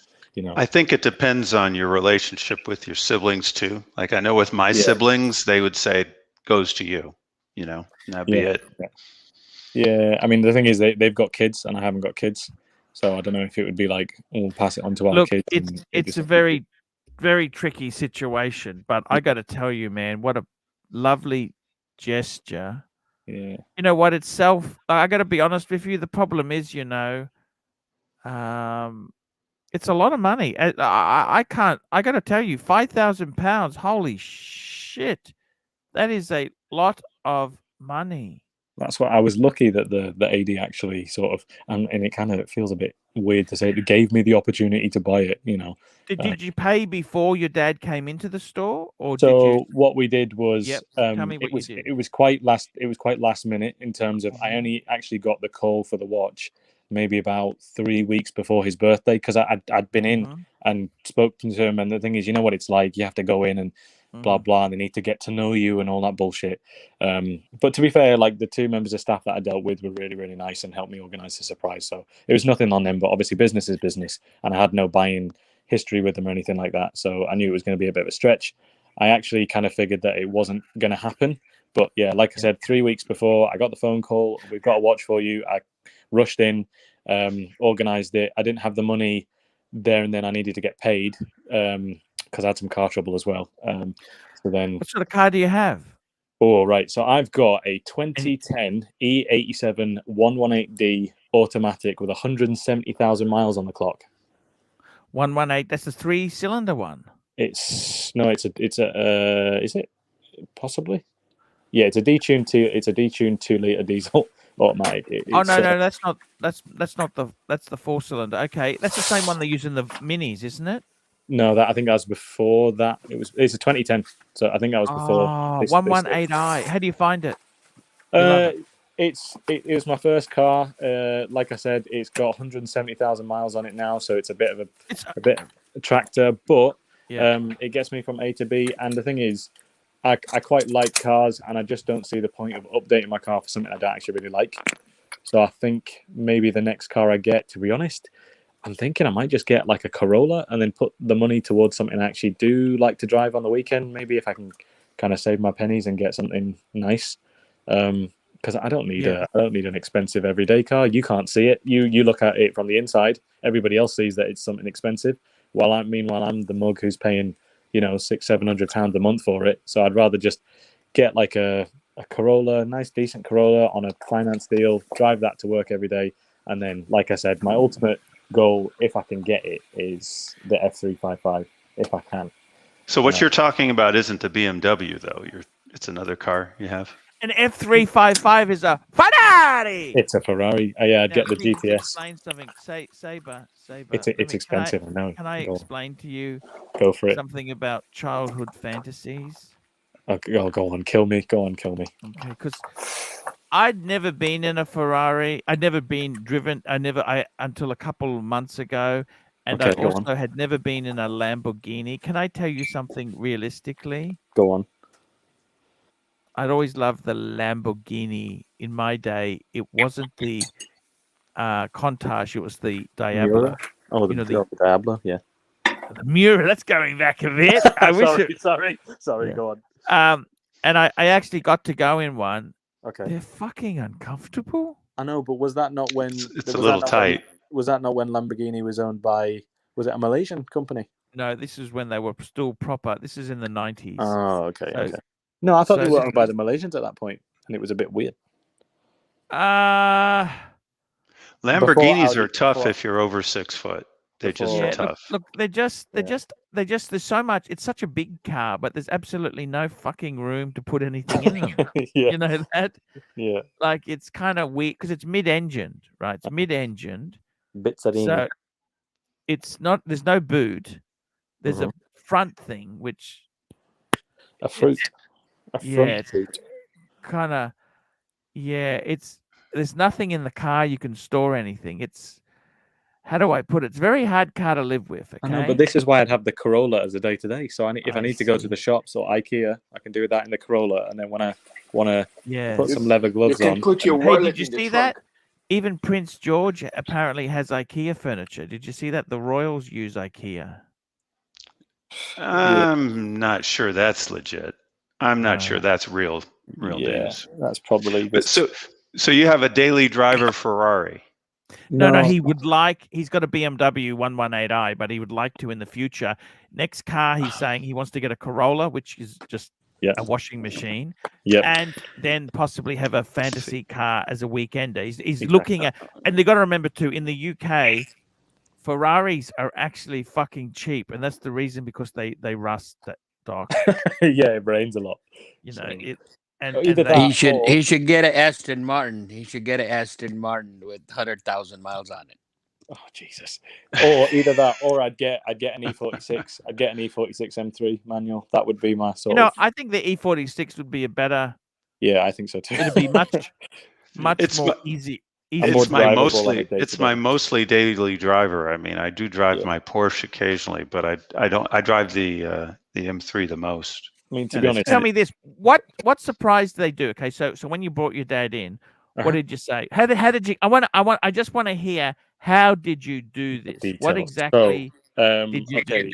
I work in a city, in a different city to where my mum and dad live. So, it was my dad's birthday. Everybody else said that they could get the day off. I said that I couldn't, and it was just like, oh, I'm really sorry, I can't come for your birthday. So he was a bit upset, but then obviously I was like, well, I'm going to buy you a Rolex, for God's sake, shut up. Then on the day, everybody else surprised him and said, oh, we're going to take the train to go and see me. So we're all together. Yes. Then I met him because my work is relatively close to where the dealer is. So it was a case, oh, we'll come and see me at work. We met, but then we walked past my work and said that my brother, like one of my older brothers, I got him into watches. And it's ironic, I gave him a modified Seiko in January of last year, and December of last year he bought a Milgauss. So I'm like, yeah, I kind of got you into watches quite quickly. But so what color Milgauss? Black? No, he got the blue. He got the Z blue. Got the Z. Wow. Yeah. Keep going. And then so you all came out on the train. So how many people were talking about? 10 people, or how many? So it was right. So it's my mum, my dad, my two brothers, their wives, and their two kids. Oh shit! Okay, nearly 10. A little tribe, right? Okay, so we go in there, and then we walked past, and we said that my older brother, one of my older brothers who likes watch, he wants to just go and have a look at a watch in there that he's called, and then I need to finish my shift, and I'll come when I am on my lunch break in like 10 minutes. Okay.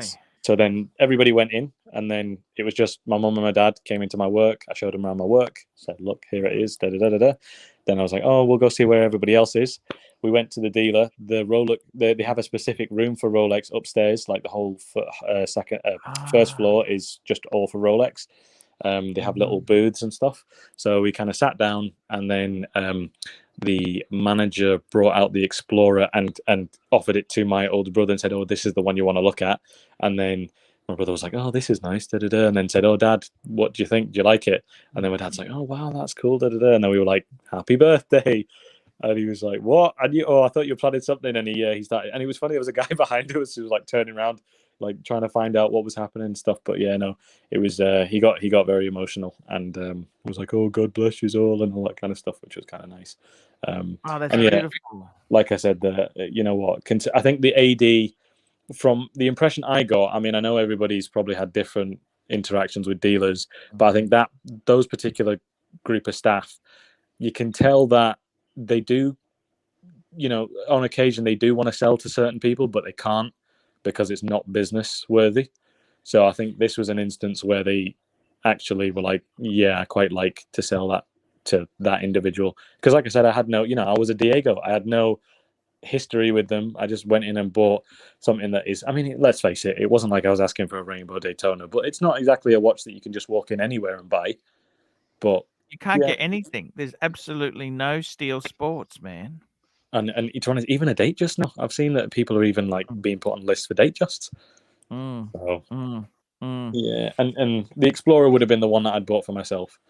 My sense is they could see your heart was in the right place. And they asked me a few. They asked like to take my dad's details and like his like sort of history and all this kind of stuff. And yeah, but yeah, I got the watch, so it's it all worked out in the end. But like I said, I'm just gonna. I want, like I said, I've just turned 28. I think I want to buy something for myself for my 30th, and then something for my 40th, and then that'll be me done. I think. That's probably the best first watch story ever. Yeah. So what would you get for yourself then, Saber? So when I was at university, there was some dealers not very far, and when I was kind of having a rough day, to motivate myself to study, I would walk down and look in the windows. And one day there was a pre-ceramic GMT. It was a 16710. Pre-ceramic GMT 16710. Yes. Yeah, and it was a Hulls case. I think it was a transitional model before they went to Pepsi, Super Luminova. Coke. What was it again? It was a Pepsi. It was a Pepsi. And I just saw it and I just looked at it and I was like, I think that's the one. But it was a pre-owned one there. Was it pre-owned? It was pre-owned, yeah, it was in their pre-owned section. And I just and I've seen the new ones up close, because that dealer, they've got like the dummy models and stuff. And I don't know, I prefer the dimensions of the older stuff, and I just think it has a bit more charm to it. I mean, it's still bloody expensive, but I think I think a pre-ceramic Pepsi GMT is what I'd 16710 Hulls case. How much? Luminova. I think they're about 11,000. I think. So that's why I'm giving myself a couple of years to save for it, because it's going to be expensive. But shit, £11,000. I think that's at the moment anyway. That's why I was a bit kind of, I don't know. I don't want to wait. Did you put them on a credit card? No, I can't. It's a watch. I can't stretch myself like that for a watch. If it was like a car that I needed to get to work, then that's one thing. But not for a watch. I can't do that to myself. I'm happy with the Seikos. Did you tell your dad to keep the box and papers? Don't throw that away. Yeah, he's quite like a sort of what's the fastidious. He's quite like that anyway. So I knew he was going to keep it all safe.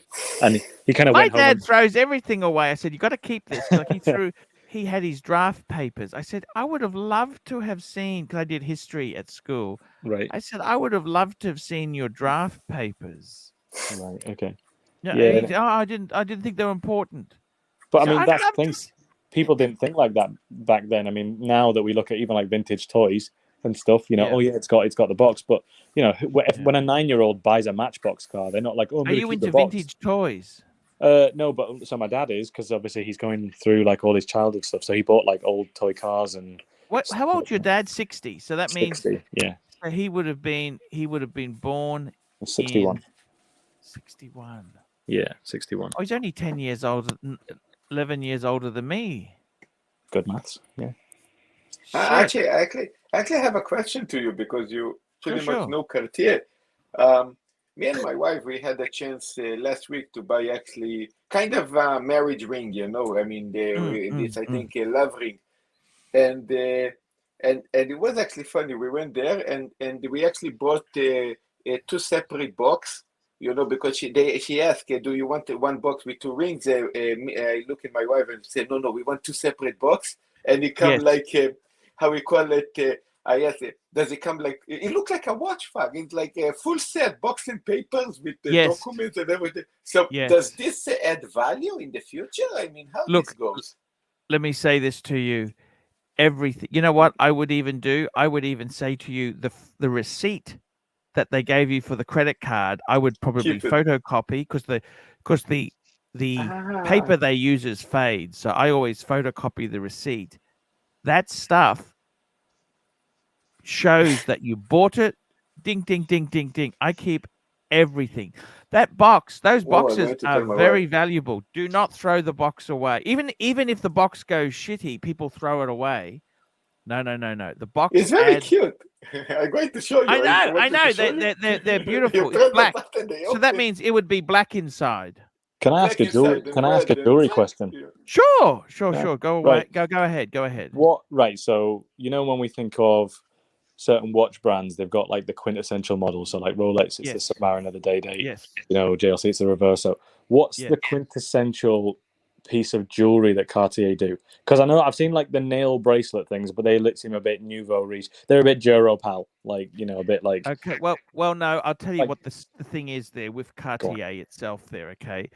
Look, let me say this about jewelry. Okay, Tiffany is also highly regarded. Okay. The problem with Tiffany is they also do silver. They do silver. Where Cartier do not do silver. Okay. Yeah, but one thing, I'm not sure if I'm going to say it correct, but I have a problem with the white gold because I heard the white gold is yellow gold coating or something. No. Rhodium. What he says is it's actually white gold, right? It's not yellow underneath, but what they used to do, many jewelers used to do this, they would put a layer of rhodium on top. Patek even used to do it for their watches. White gold had a rhodium coating because the white gold wasn't that beautiful. To make it look, they used to put a rhodium layer. And the problem is you've always got to fucking replate it. And the only way to do a watch properly is to pull the whole fucking thing, take the movement out and do it separately. Shit. You can't do it half-assed. But let me say this to you just very quickly. I'll come back to you, Saber. That sounds amazing. You got 2 love rings. Did you get a diamond or no diamond in them? No diamond, just the simple ones. Just no, that's still expensive. That's like yellow gold. Oh, you like yellow gold? Okay, yellow gold. With Cartier, they charge a bit more for white gold. Yeah, they do. And she yellow and rose is the gold. same, but white is. But the thing is, so you got 2 love rings. That's like the Santos ring, you know, with the little circle screws. I wanted so much the white gold, and basically I was turning into platinum, and she didn't have platinum in my size. So you got yellow gold. You've got one each. Yeah.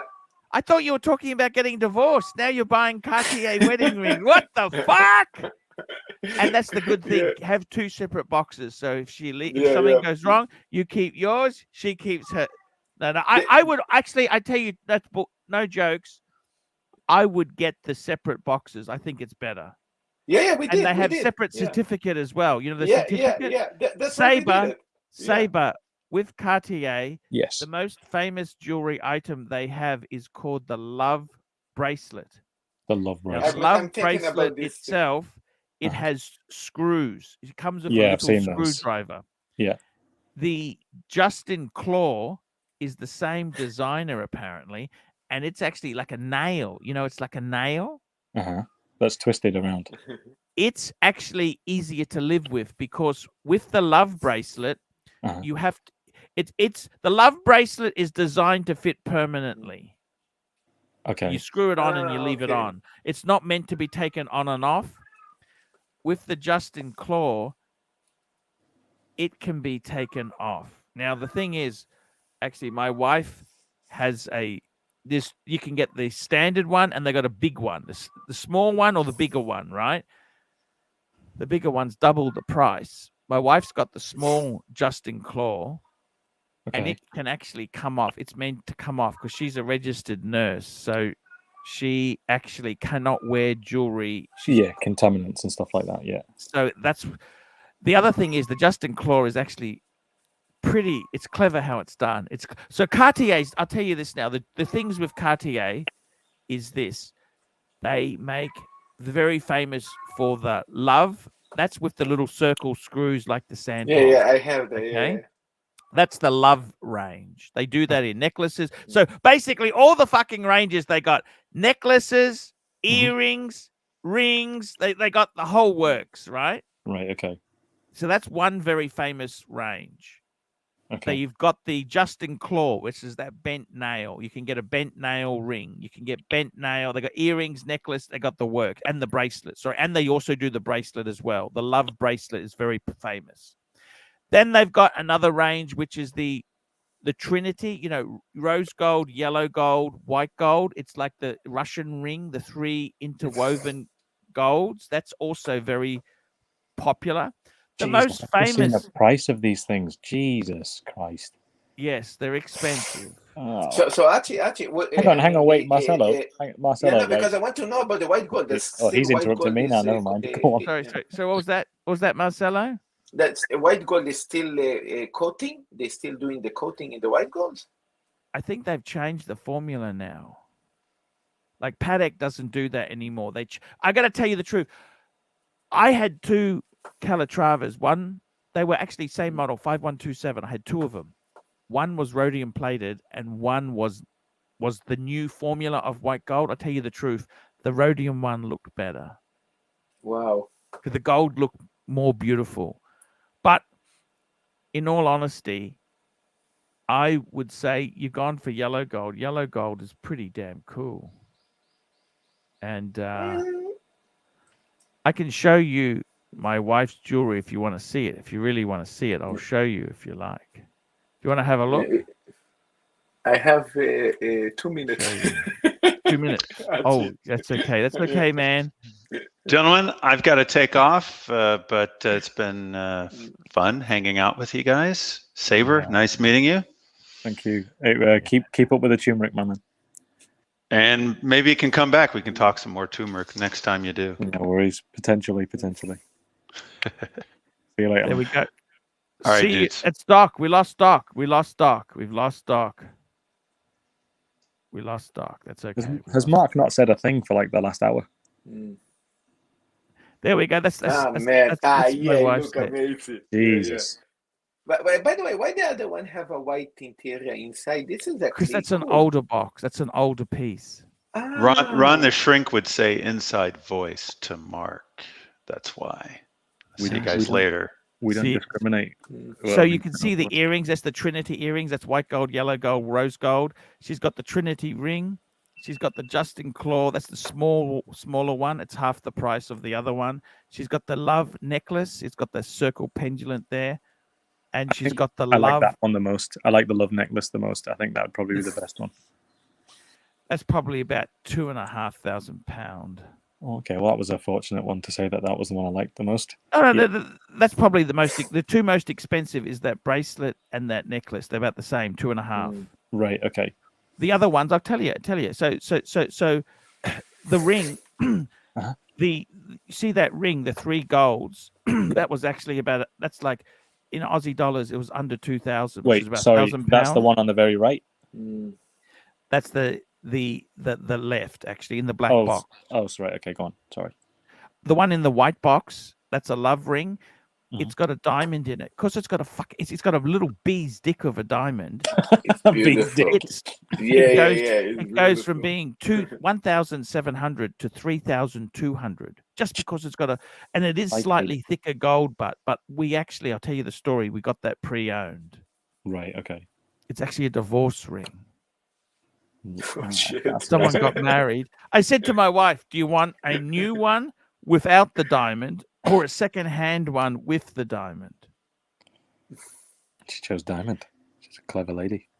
Well, she said, "Look, let's get the second-hand." Archie, I love you guys. Man, Marcelo, we love you. Please stick up for us, okay? Put a good word in.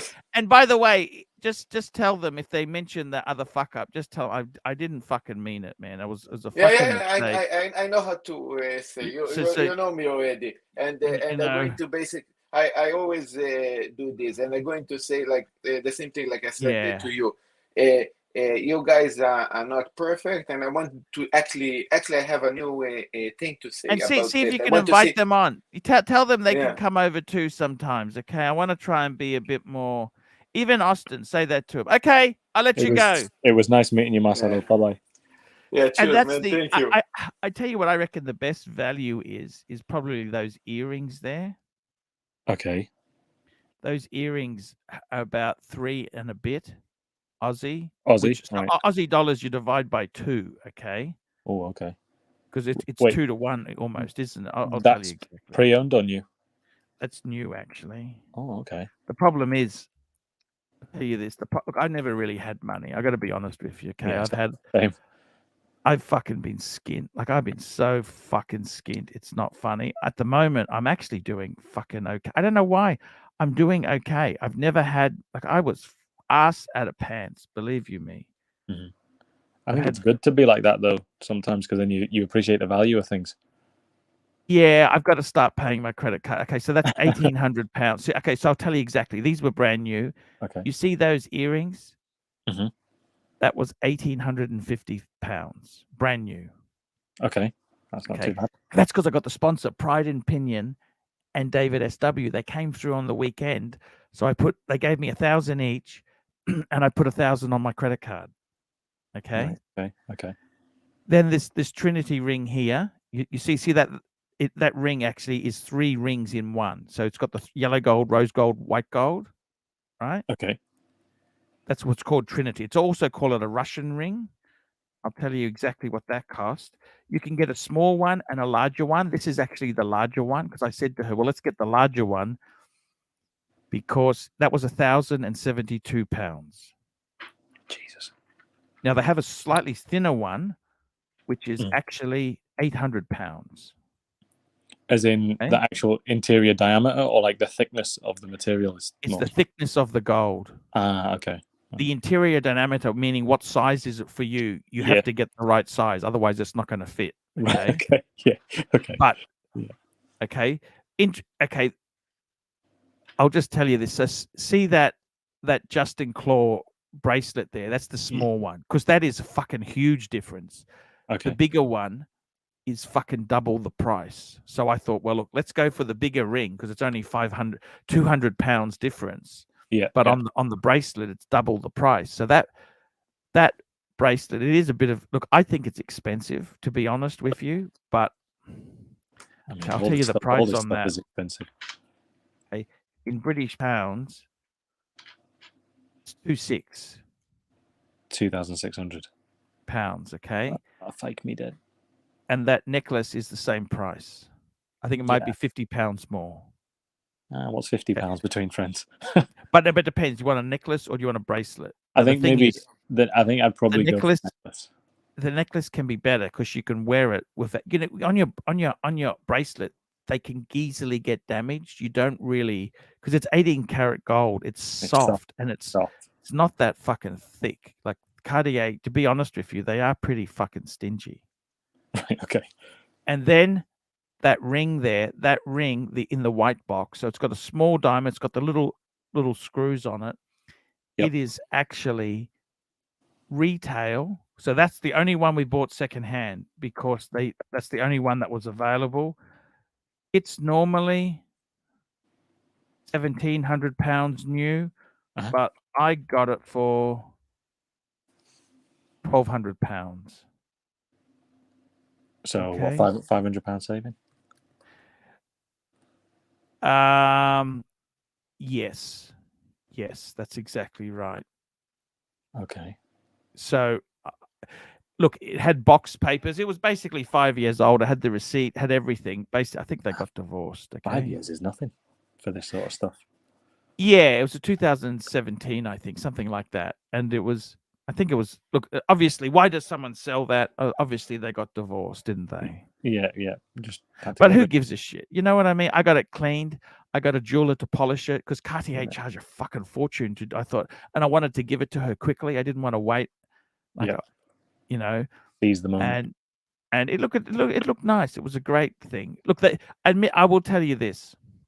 The thing about Cartier is it's all in the boxes. See how beautiful they look there? Yeah. When you actually see them by themselves, they present really well in the boxes, but as pieces, look, I'm just a bloke, okay? I'm just a guy who likes watches. You know, I'm not really, how do I put it? See, my wife loves it, but you know what I mean? Like, she really likes this. I'll just show you. Also, that love ring, sorry, the love necklace, one side has the screws.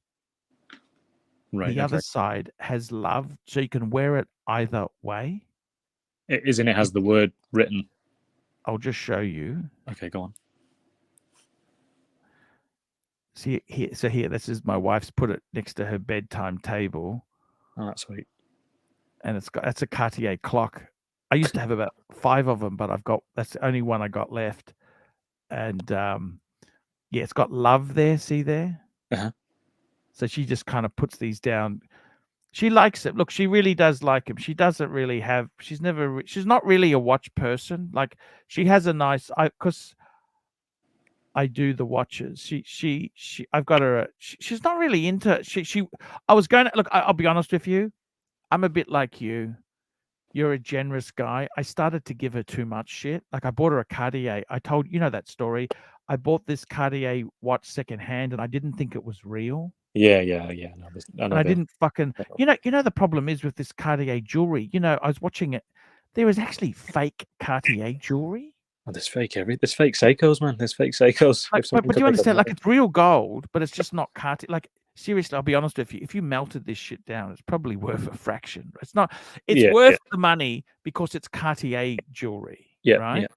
And Marcelo was asking about the boxes. You'd never fucking throw that box away. You throw the box away, you've thrown probably, I'd say, 20%. Just before you think, there's people saying that I'm pretending to be interested. I'm actually genuinely interested. I'm just very polite in terms of the way I talk to people. So, sorry, carry on. Yeah, no, but you can ask me anything. Look, seriously, I think, honestly... I mean, I think part of the problem... I never bought her anything. We've been together for so long, right? I'll be honest with you. Well, I'm approaching 50. She's actually 51. I'm 49 on Saturday. Oh, well done, you're punching. I never bought her anything. She used to always buy clothes from, like, you know, like a cheap discount department store. Yeah.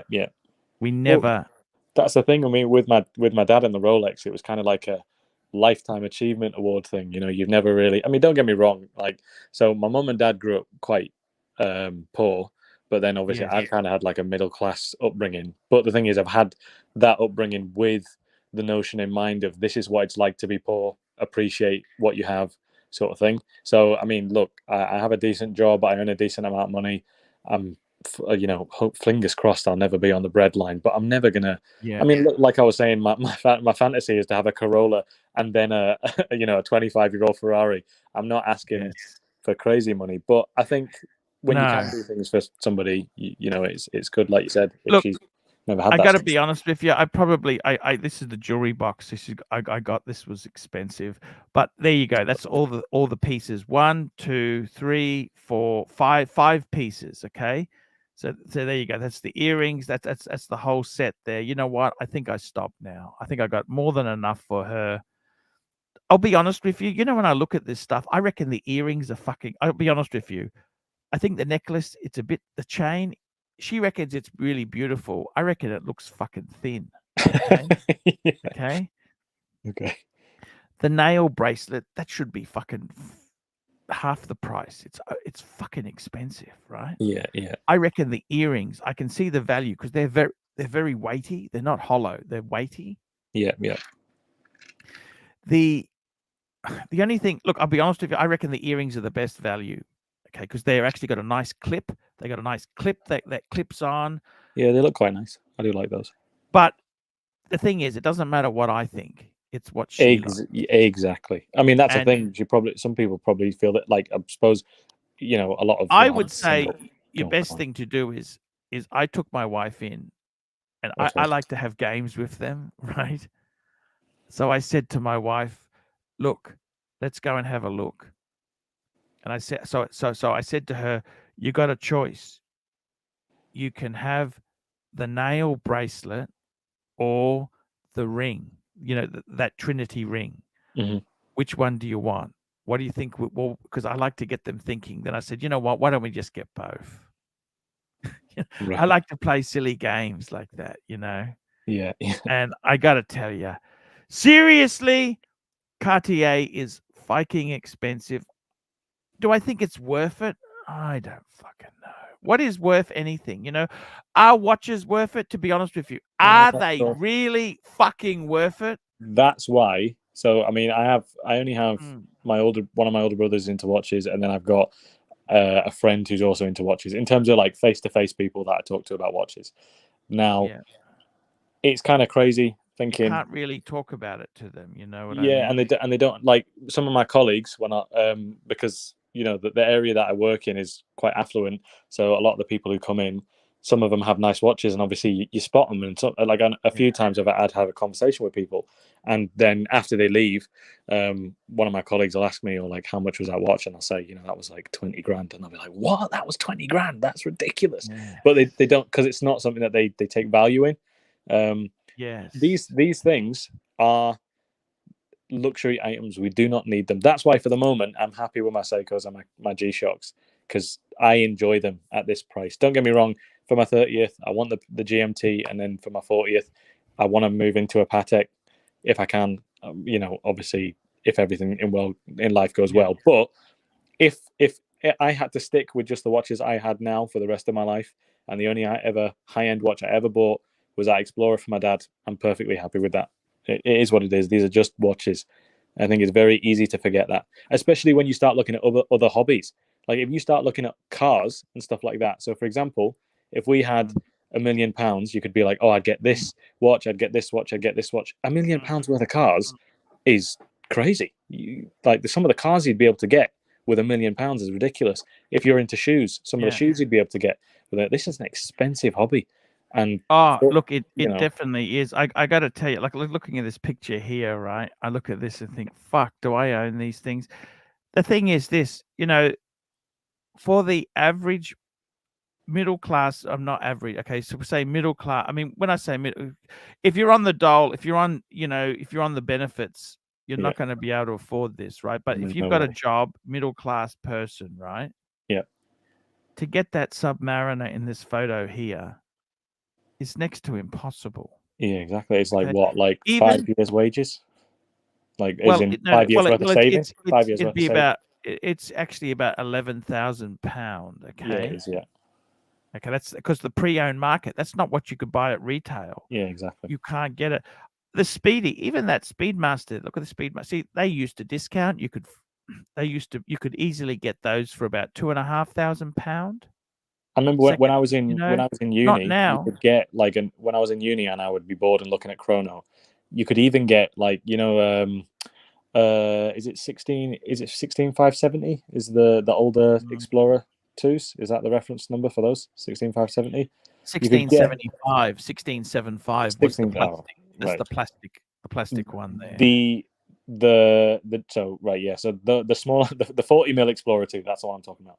Those, when I was in uni a couple of years ago, you could get those for like £3,500. That's what they were listed for on Chrono. When I finished uni, like minimum £5,000. And to be honest, I do like the Explorer 2, but I feel like it's just caught up. I mean, like for example, I don't really like the Air King, but people are paying over retail for Air Kings just because you can't get any of this stuff now. It's ridiculous. But like you said, like the average working man who just saves, you know, some money every month or whatever, they're not even able to get this sort of stuff anymore. I got to be honest with you. Go on. So my story is when I was 8, I always wanted a Rolex. But you know the funny thing is, so when I turned 18, I was working for myself. Mm-hmm. I put it on my Amex card. I was so naive. I didn't realize you had to pay Amex.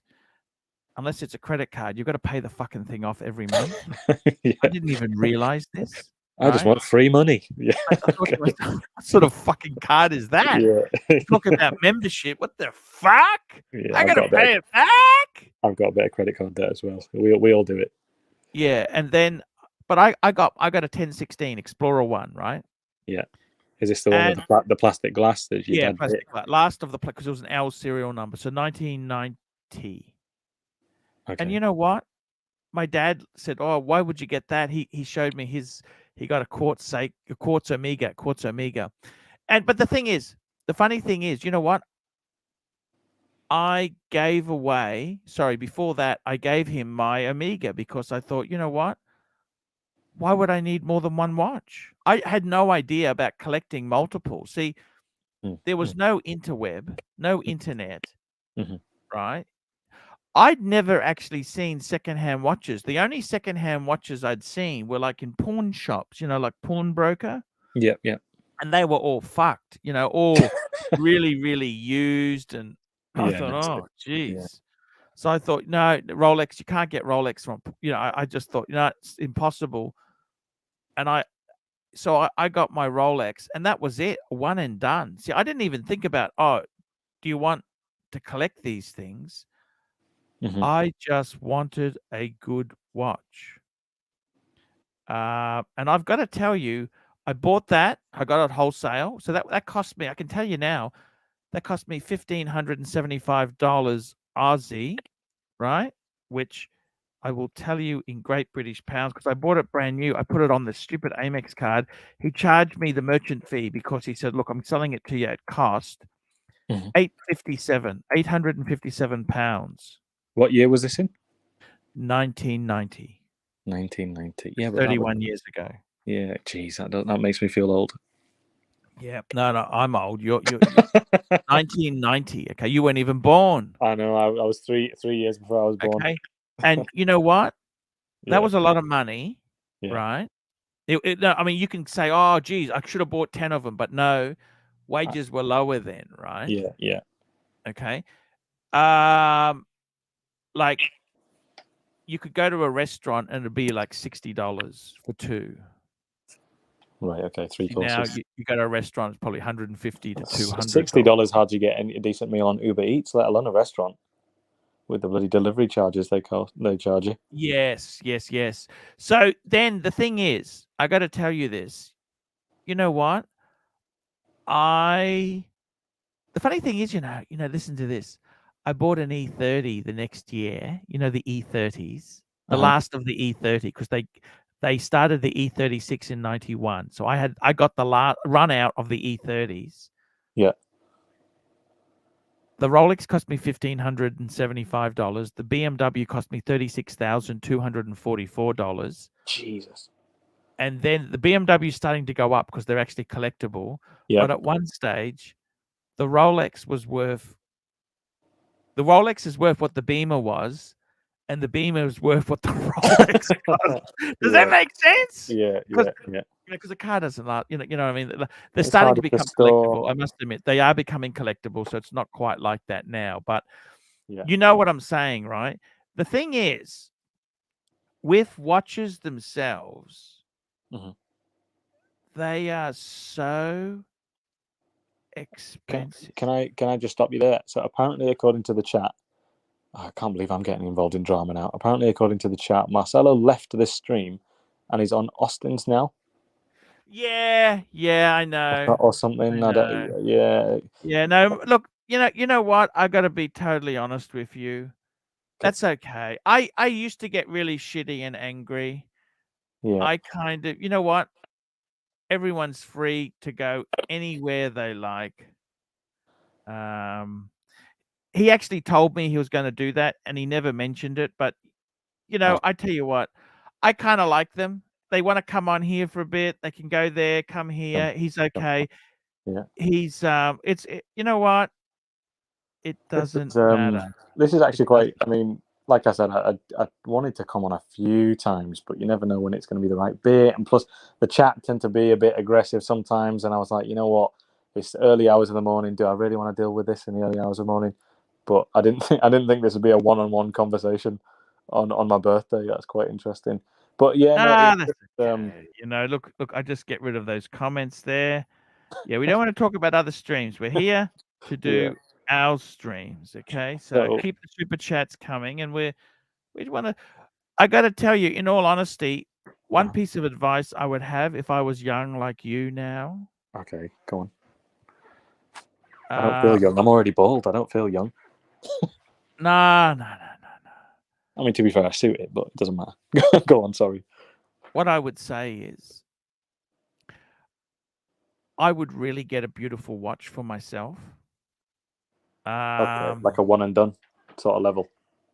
Yeah, I would seriously. The No, thing look, is, Marcelo's fine. I was happy for him to do that. Marcelo's cool. He's cool. He was just defending himself there. The thing is this, let me say, I would really get a good watch. Go on. I don't care if you got to borrow a bit, whatever you got to do, just get yourself. I didn't say get 10 watches. I said 1. Yeah. Now, as for a good watch for you, I would even say, right, if I was to get a first watch, I'd want it to be waterproof, steel, on a bracelet, and I would be really good to be waterproof. Yep. Okay, like the Omega is steel, it's on a bracelet, but it's not waterproof. The thing for me is, because I know for a fact I'm not, unless things go ridiculously well in terms of work, I'm not going to have the money to have multiple. So like you said, one really good watch. One really good watch. I'd want, the only thing with the pre-ceramic GMT is obviously you're buying an older watch. So there's the pitfalls of buying an older watch and it's quite expensive. The benefit to that is obviously that's the one I've kind of always wanted for the last couple of years, ever since I've seen them in person. But then it's a pre-owned watch. You don't get the whole AD experience. It's not your watch because you've not bought it first. But then the thing is, in terms of the modern Rolex lineup, the only one that I would have really bought would have been either the Explorer one or the Milgauss. My second older brother's got a Milgauss, and my dad's got the Explorer one now. I haven't got anything to buy. The GMTs are a bit too flashy for me in terms of work every day. They're a bit too obviously Rolex. I do like them. I think the sub also, I got to be honest with you, I've got that beautiful sub there. Yeah. And that's what's wrong with it. It is very known. That shape is known. You can see it from a mile off if you know what you're looking. That's not good. If you want to be discreet, what would you go for a Tudor Black Bay? My friend's got a Tudor. If I was going to go Black for anyone, a Black Bay. What model Tudor's he got? He's got the big Black Bay, the one with the burgundy bezel. I think the same one that you had. And he loves it. He wears it all the time. He absolutely beautiful. It. Do you think it's too big? But would you go for the 58? You know, I would. Yeah, I would go for that. I'd go for the 58, the black dial gilt markers. That's the one I would go for. Frozen Yukon at $2. Rolex, tough to buy these days. For sure, need to save 100%. You know what I would think is a great watch? Okay, let me tell you what I think is a great watch now. Okay. I really love the Breitling Super Ocean Heritage because it's like a vintage Rolex. It's got the no crown guards. It's got the shark mesh. Would you do a Breitling, or is that? Nah. But also I have a kind of hairy arm. I think the shark mesh would just rip my arm apart. No, it's actually quite comfortable. I've never found it a problem. Right. Okay. I mean, I do like the look of him. Like I said, when I first came on today, I said that I like. What about like an Omega? You know, the Omega Seamaster 300. That's kind of a retro. Yeah, vintage. But then the thing is, for me, just as like OCD, I kind of want to watch with a date on it, just because I do actually look at the date a lot. Milgauss Wood is a no date, and your dad's Explorer 1 is a no date. Sorry. I know. I would, but the thing I would probably get if I was I'd get a date just. Okay, I think what you're saying to me is let's just back the truck up. Okay, go on. You really are a GMT 16710. Yes, man. yes. Let's be honest. Okay. Yes, yeah. This would you get? Let me ask you this: would you go loom or no loom?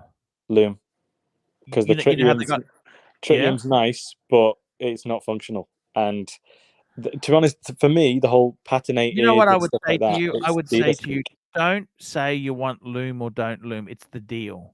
if a nice tritium one came up, Mhm. I wouldn't say no. It's depends on the watch at the time and the price. Okay. Okay. Like for me, like because I don't buy new, right? Well, I can't. No one can get new now. But what I'm saying is, unless you spend a lot of money, unless you're a VVVVIP, like when I got my Explorer 2, okay, people say, "Oh, you got the polar back." You know what? I was actually looking for a black. Did you know that? The black dial. I was actually with the 42 mil. I thought the 42 mil look. It's all much of a muchness, but I actually like the 42 mil with the black dial because it's like the original 1655. That's the original like the Steve 70. McQueen one. Is that one? Exactly.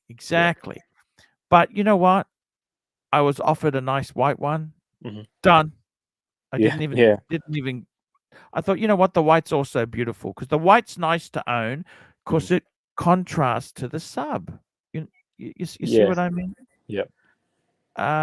So I've got to tell you, in all honesty, don't get too caught up in that sort of nonsense there. Okay, don't.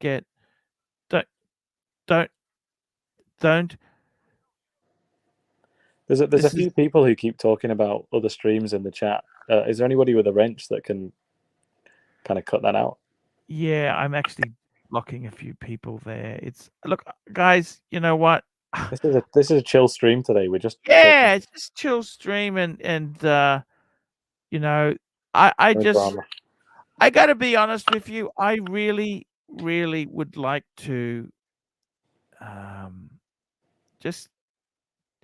I'm trying to, as I'm getting older and I just want to chill with things and it doesn't matter. Here's the other thing. streams, obviously, with the drama and stuff comes views, but also as a viewer, it becomes kind of taxing sometimes to see. Here we go. We got Frozen Yukon at $2. Rolex, tough to buy these days. For sure, need to save. Man, I got to tell you, I honestly think these are not middle class things. I think what's happened now is these are moving into how Paddocks are actually, the stupid thing is, right? That Paddock there isn't much more than the secondhand grey market price on the Submariner. And people wouldn't even know what it was. If you were in the street, people would think it was like a Michael Kors watch or something. Well, I don't ever buy things for other people. That doesn't. No, but I mean in terms but of. I know what you're saying. It doesn't. Perception. It's a very exactly, and this is the whole thing. Rolex now is so, as you said, it's going to cost you £11,000. Yeah. And I want it to be the right watch because that could be the only. If, like, for example, so I'm 28, I would like to have a family at some point. I know that a lot of the older guys in the audience are going to be like, do not do that, stay single. No. I think having a family, to a lot of, look, I think you got to be realistic there.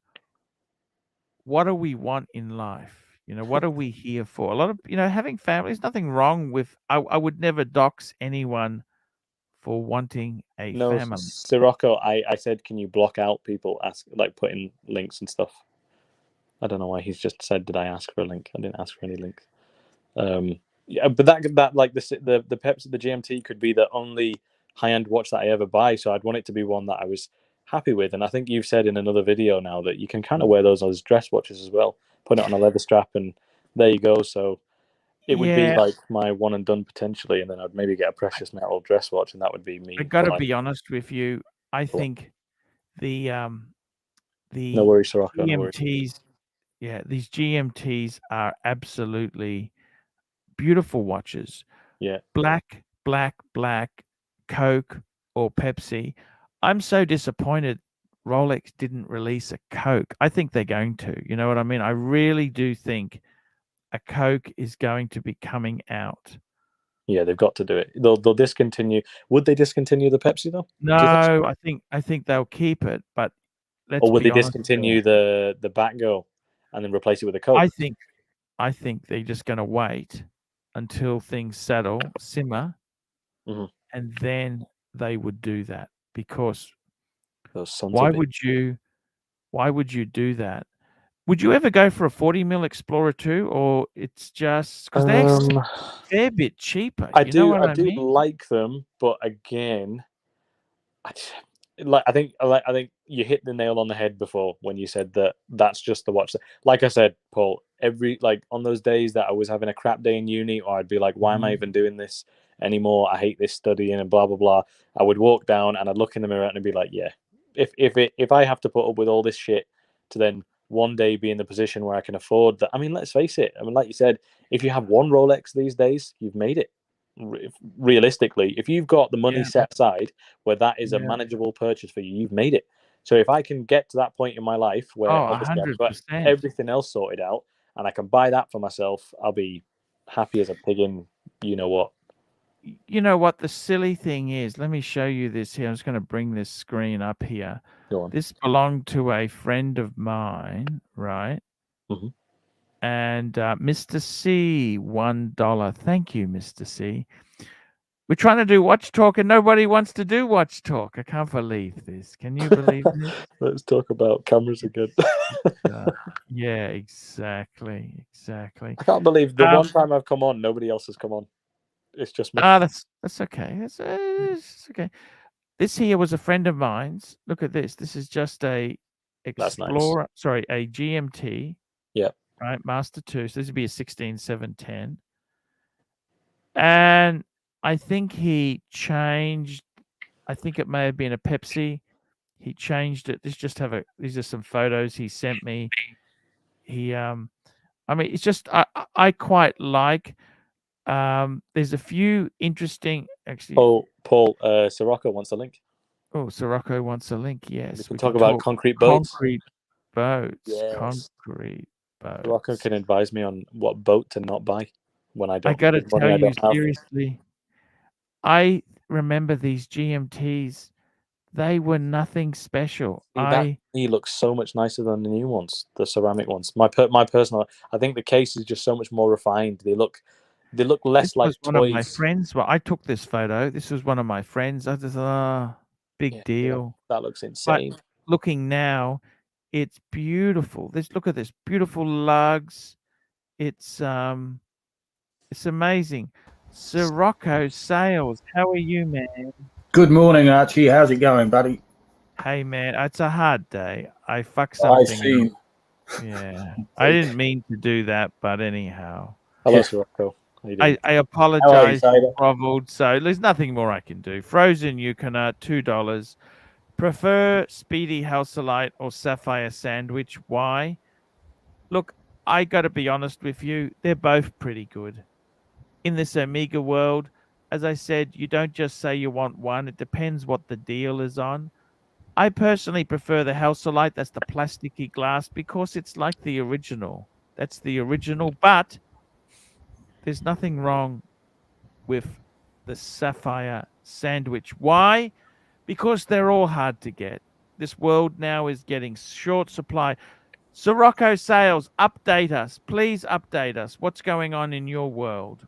Not very much. We've had 3 days of storms. How bad has that been? Oh, it's just freaking pain in the ass. You stay at the jetty or you go out deep? I've been in the marina and just hanging out. I was going to go out today and just got lazy. It's a bit choppy, isn't it? No, it's beautiful today. Okay. I was going to go out and have lunch at Anchor, and then I realised I've got nothing to take for lunch. So what about those fishermen? Can you go and get some fish from them? I could go around the corner, but I've got to go into Yeppoon later. I've got to catch the bus and stock up on a bit of food. And I had my last piece of steak yesterday, so yeah. Sirocco, life of being. I know that can't complain. Life's hard, Archie. Life's hard. What's Pine Barren, $5. 16710 was my first Rolex purchase. Still have it. No, bezel faded. Should I replace bezel with a fresh one? Look, no, Pine Barren. You know, the stupid thing is, I remember this shit, right? Nobody wanted fucking military engravings. So people used to buy new backs. Now the military ones are worth a fortune. And the same thing with buying these watches. I remember you look at the dial, oh, this dial's a bit faded. You know, those tropical dials now command a premium. So my advice is, and I haven't always followed it, keep it original. When I bought my Explorer 2, it actually had a little bit of a scratch on the bezel there, okay? And you know, the guy said, "Oh, look, you can easily get that when you get it into Rolex. They'll change just where the crown is. You can see the little. You can't really see it, but anyhow." I said, "No, just leave it. Just leave it. You know what? A few little scratches, that's okay. People get too concerned with it looking like new. It doesn't have to look." Who are you conserving it for? You're going to die at some point. Who are you conserving this bezel for? Just wear your watch and enjoy it. And I think also, scratch it, then you scratch it again. Exactly. I think be careful. If I'm moving furniture, I always take it off. Or like you know mix it cement or something. Yeah. You know, don't wear your Rolex. I've got to mix more cement for that freer coat boat there. You know, that firmer coat.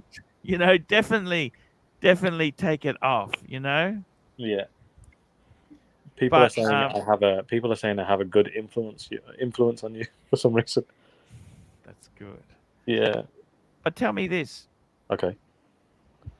You're looking at this watch here, this beautiful vintagey. Love it. You know, there's a sweet spot. I reckon the ultimate. There was a stage where they had Hole's case, but solid end links. 2000 to 2002. I've done the research. Yeah, it's called the Unicorn. It's a unicorn. That's the Unicorn one. Would that appeal to you? Does that appeal? That would be my perfect one. That would be it. Yeah, because I got to say, it's. I think that's kind of. Is that the grail? See, there's so many. Then there's ones that have a 3186 movement. You know, the last of them, they had that newer, because they used to use the 3185. Can I be completely honest? I'm not really a movement guy. Not particularly, right? Because like I said, I've only been into watches for a couple of years. I don't think I've got into that specific level. I'm more of a functionality. I appreciate, obviously, do you like the look of it or not? And let's get on with it. Yeah, that's what I mean. Because I mean, let's face it. I mean, in your sub, it's got the same movement as the Datejusts, but nobody's like, oh, you know, it's a much lesser watch or whatever. Like functionality. Well, that same movement is pretty well the same movement that they've got in the Submariners, the GMTs. Right. All it is a slightly modified. You know, they just. Because they use that same base, you know, that 31 base, you know, that base, that's kind of what they do there. Yep. To me, some people, those holes, see what they like about the no holes case is that it is completely, it's just cleaner, but it's not as utilitarian though. I think that's what the watch has got to be. That's exactly it. You know, it's just so usable. I've just unblocked those guys I blocked. Please, guys, I want to run the stream here. You know, it's sort of, you can always. I mean, because look, right, where I'm at in terms of my watch collecting, obviously, I've not had a lot of money to put towards this sort of stuff, and I'm happy. Like, I feel like there's a lot of like weird attitudes in the watch community. Like, have you seen people say, what watch gets respect from other members of the community? I'm not being funny. I'm a grown man. I don't need other grown men to like what I buy. They're not paying for it. I'm paying for it. I couldn't give a shit. Don't get me wrong. It would be nice if somebody liked what I had, but I'm not going to go. I mean, I don't buy clothes for some guy walking down the street. You don't buy a watch because other people like it. You buy it because you like it. Exactly. Simple as that. So, you know, like I said, my favorite watch I've got at the moment is a watch that you infamously don't like. And it's the Seiko Alpinist. It's one of the new ones. It was the very first watch I bought from the AD. New. I love it. It's actually the watch that stopped me buying a more expensive watch because it's 38 mil. It has a date. And to be honest, the fact that it's in an inexpensive watch is actually a benefit for me because I can wear it to work every day. People don't see my wrist and think, right, is this the guy that is actually going to be testing me today. Do you know what I mean? He's wearing an expensive watch. They see it, they think, oh, it's a Seiko. Who gives a shit? I like it. Like I said, the GMT is my goal, but at this point, it suits my needs. It's at the level that I'm at in terms of the money that I've got to put towards this stuff. But yeah, it's weird. Like, you know, like for example, Grand Seiko. I really like Grand Seiko, but I find a lot of people, when they talk about Grand Seiko, they have to mention Rolex in the same sentence. Oh, you know, the finishing is so much better than a Rolex, and it's, you know, half the price. The thing that I don't understand is that they keep comparing it, right? Yeah. If the new point, like people say, the Omega is better than the Rolex. If that becomes the new reference point, why don't they then compare the Grand Seiko to the Omega? Exactly. But it doesn't, because Rolex, love them or hate them. Yeah. That is kind of just the way it's gone. Maddie, how are you, Maddie? Great. I'm enjoying the stream tonight. I'm doing real good. Man, that's great to have you here. What are you, a GMT man? Do you like the GMT? To be honest, I don't know exactly what a GMT is. Oh, GMT it's a watch that actually gives you the time. It gives you the different. Here we go. It gives you the ability to have 2 time zones. See that bezel there, that red. That's a 24-hour hand. That hand goes around once every 24 hours. Okay. So you can have 2 time zones.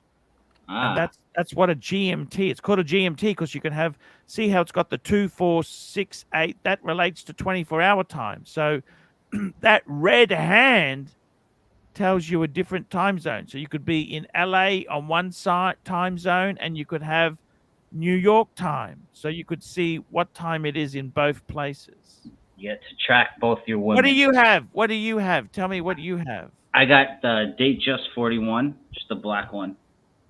Oh, that's a cool one. That's nice. Just the black one. He's like, just the black one, and I'm sat here with my Seiko. I'm debating what to get next because... Man, I got to tell you, would you go for a Datejust? You know, instead of getting a pre-owned vintage GMT, would you go for a Datejust? But the thing is, again, it's like £5,000, and it's not a watch that I really love.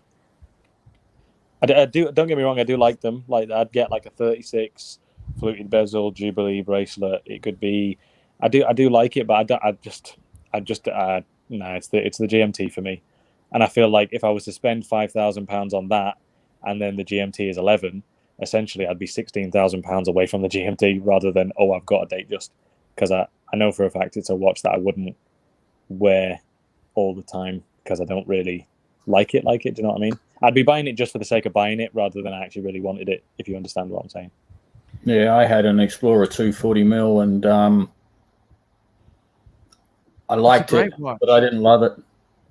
Yeah. So I pissed it off and got the Yachtmaster 2-tone. Because, I mean, for example, like you mentioned about the Tudor, the Black Bay, I do really like the 58, but I don't love it. And that is within my means at this point, because they're about, $2,500, something like that. I could buy one of those, but it'd just be $2,500 down the shitter because I don't really love it. So I'd How rather about a 2-tone subby?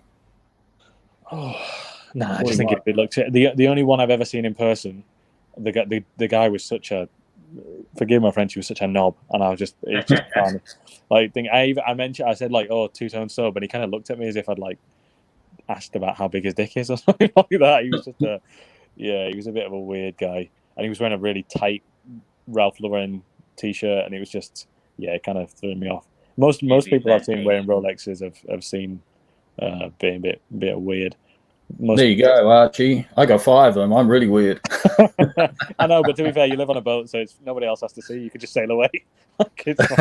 Have you seen the boats they live in England? They live in the Thames. You know, those like old friggin' canal boats. Yeah, canal boats. Yeah. No I've been on one of those. I didn't have any headroom. Would you live on a canal boat? Sirocco? Oh, you're talking about? I don't think so. I like the ocean too much. Okay. Well, that's all you've got in England is the canal. Well, yeah, you do have ocean there. You know, you can live on the coast. It's a bit cold and rainy. Cold. My dad's a boat captain, and I asked him about those cement boats, and he gave me a really weird look. Never heard of it. Never heard of it. Never heard of it. Wow. I didn't realize, but a friend of mine actually has one. and he's it's a I think it's about a 42 foot, and it's a ferro concrete yacht. Yes. He's currently in Indonesia with it. Yes. You know, if it's something that I don't know why they started building them. I think it was a cheaper option, and people can build them in their backyards fairly simply. This has been the problem with them. If they're built insurance correctly, well, now, because they don't make them really now. They're all around 40 plus years old. Yes. The insurance companies, it's bad enough getting any yacht or motorboat, whatever, insured these days, because we got, it's like in Queensland, Archie, we get the cyclones. Yeah. I'm governed by my insurance company where I can actually be during cyclone season. Oh, I see. So if a cyclone comes through where I am at the moment, so if it's a named storm from the 1st of November, and where I am currently, I'm not insured. The problem is, Sirocco, those Ferrocoat boats, the problem is they've got basically steel and chicken wire in the hidden by the concrete, okay? After so many years, of course, the water will eventually get through, and that steel rust, that rehab will rust. Yep. They are incredibly expensive to fix that stuff. You know what I mean? Because you've got to cut out the concrete boat. You hit a rock. You also got to lift it out of the water, and you can patch it up again. Yes. It's a very simple fix. Seriously. The problem is they are heavier than a normal boat. Shit, yeah. You wouldn't have you can get a displacement hull motorboat made out of concrete. In fact, I used to know someone who had one a few years ago. My boat, because it's a planing hull, it needs to be fairly light. Yeah. So you're not going to make that out of concrete, because it just wouldn't work. Yeah. And what if teenagers come and spray penises on it in the middle of the night because it's made out of concrete? Well, there you go. You got to think about these things, gentlemen. You got to think about these things. Plan ahead. Yes. The funny thing is, with these concrete boats, a boat normally, what's the life? Like anything like this is like 30 years life, isn't it? Really, 30. Well, as I say, my mate's is probably 40 years old. See, you can still keep it going. Things will keep going as long as you keep throwing money at it to upkeep and repair. That's what a boat's all about. Are any of them fishing boats, or they're just like work barges? No, they're pleasure boats more than anything. Okay. Yeah. By the way, they really don't they make used them in the Norman B landing. They did.